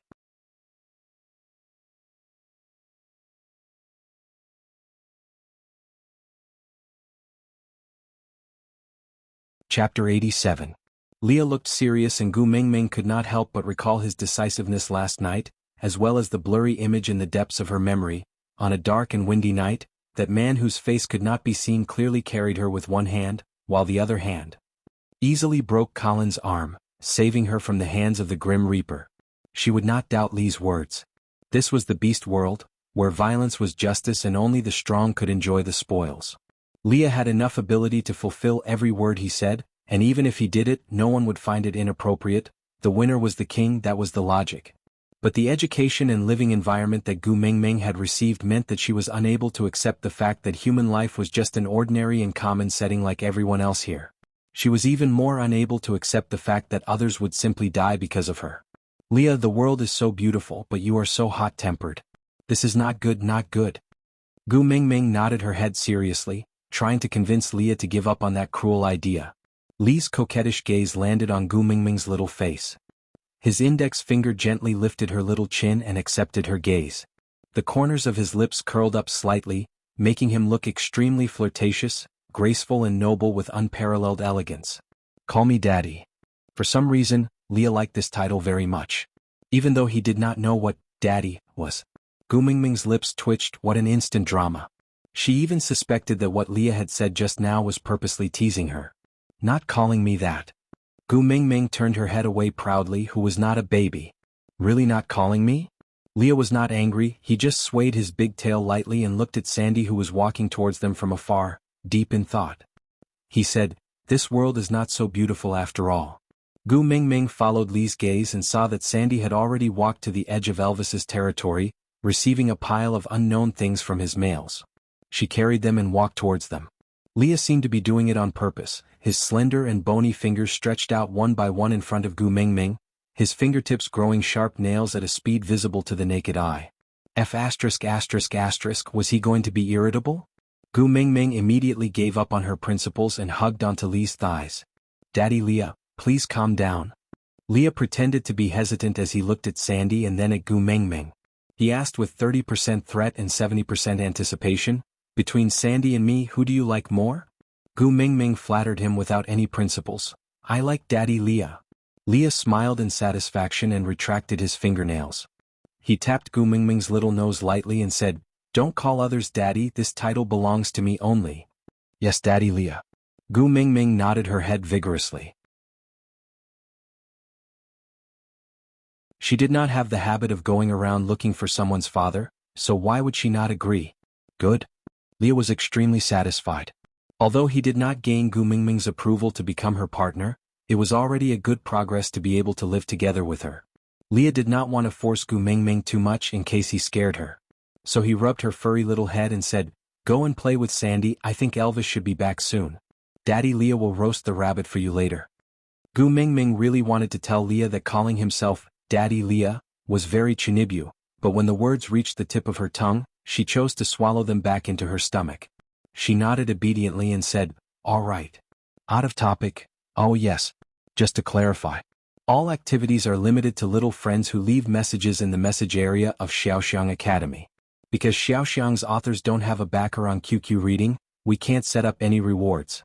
Dear readers, if you are willing to have fun with Jeaner, please download the Xiaoxiang Academy app. Also, leave a message, leave a message. Collect, collect, collect.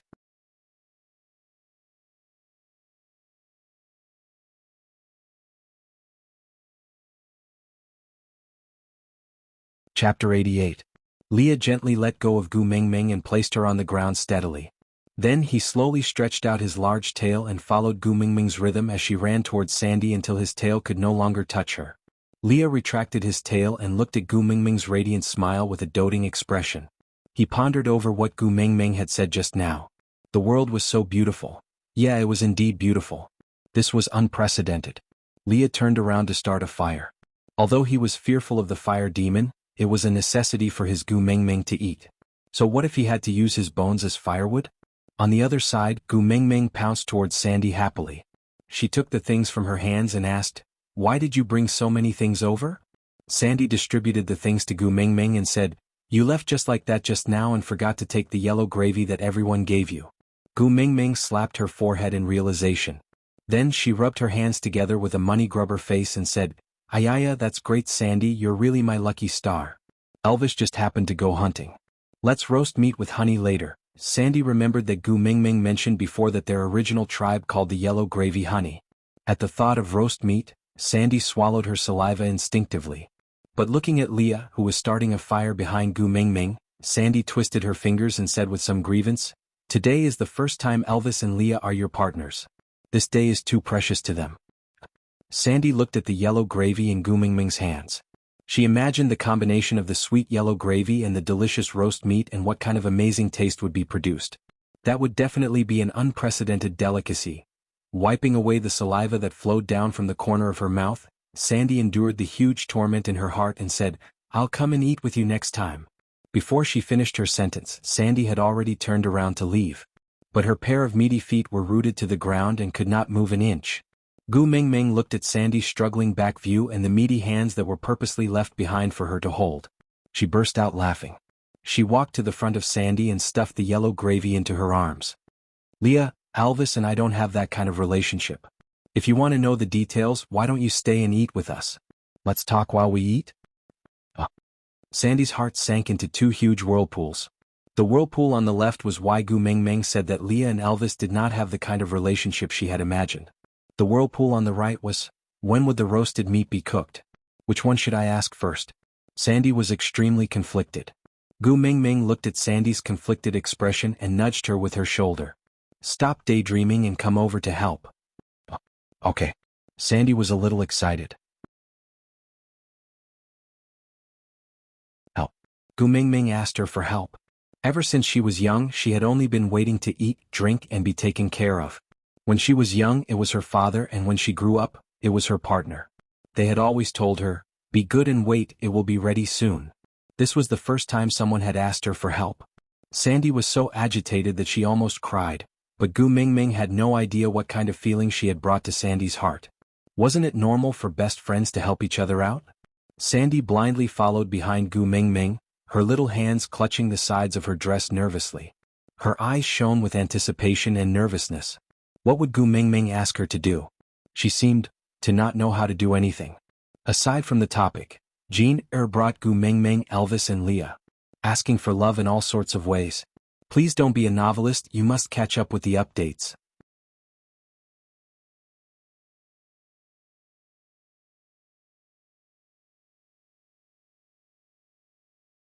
Chapter 89. Gu Mingming skipped to Lee's side with Sandy. At this moment, Leah had just started a small fire by mimicking how Elvis had drilled wood to start a fire on the punishment platform. Leah frowned slightly. Animals had a more sensitive sense of smell than humans, and orcs had a better sense of smell than animals. The smoke had obviously made Leah choke. Gu Mingming had always been a person who took pity on beauties. Her heart ached when she saw Leah in pain. She hurriedly took over the wooden stick from Lee's hands and said, "It's all right, Daddy. Leah, go and rest. Leave this to me and Sandy." Lee's lips curled up slightly. He liked how Gu Mingming was concerned about him. With a slight curl of his big tail, he circled Gu Mingming and placed her behind him, using his body to block the smoke for her. He looked at her gently from the corner of his eye and said, "My heart will ache if I choke you." Thump, thump. Daddy Leah was really good at flirting. Gu Mingming felt her bones soften and she almost drowned in Lee's faint smile that could turn all living things upside down. "No way. No way." Gu Mingming turned to look at Sandy, who was sitting obediently at the side. "Are those your males squatting and smelling the smoke over there?" Sandy looked in the direction that Gu Mingming was pointing at. She then turned around and nodded at Gu Mingming. "Yeah, it's Bode and the rest. Why don't they come over?" Gu Mingming was puzzled. Sandy seemed to be used to Gu Mingming's lack of common sense.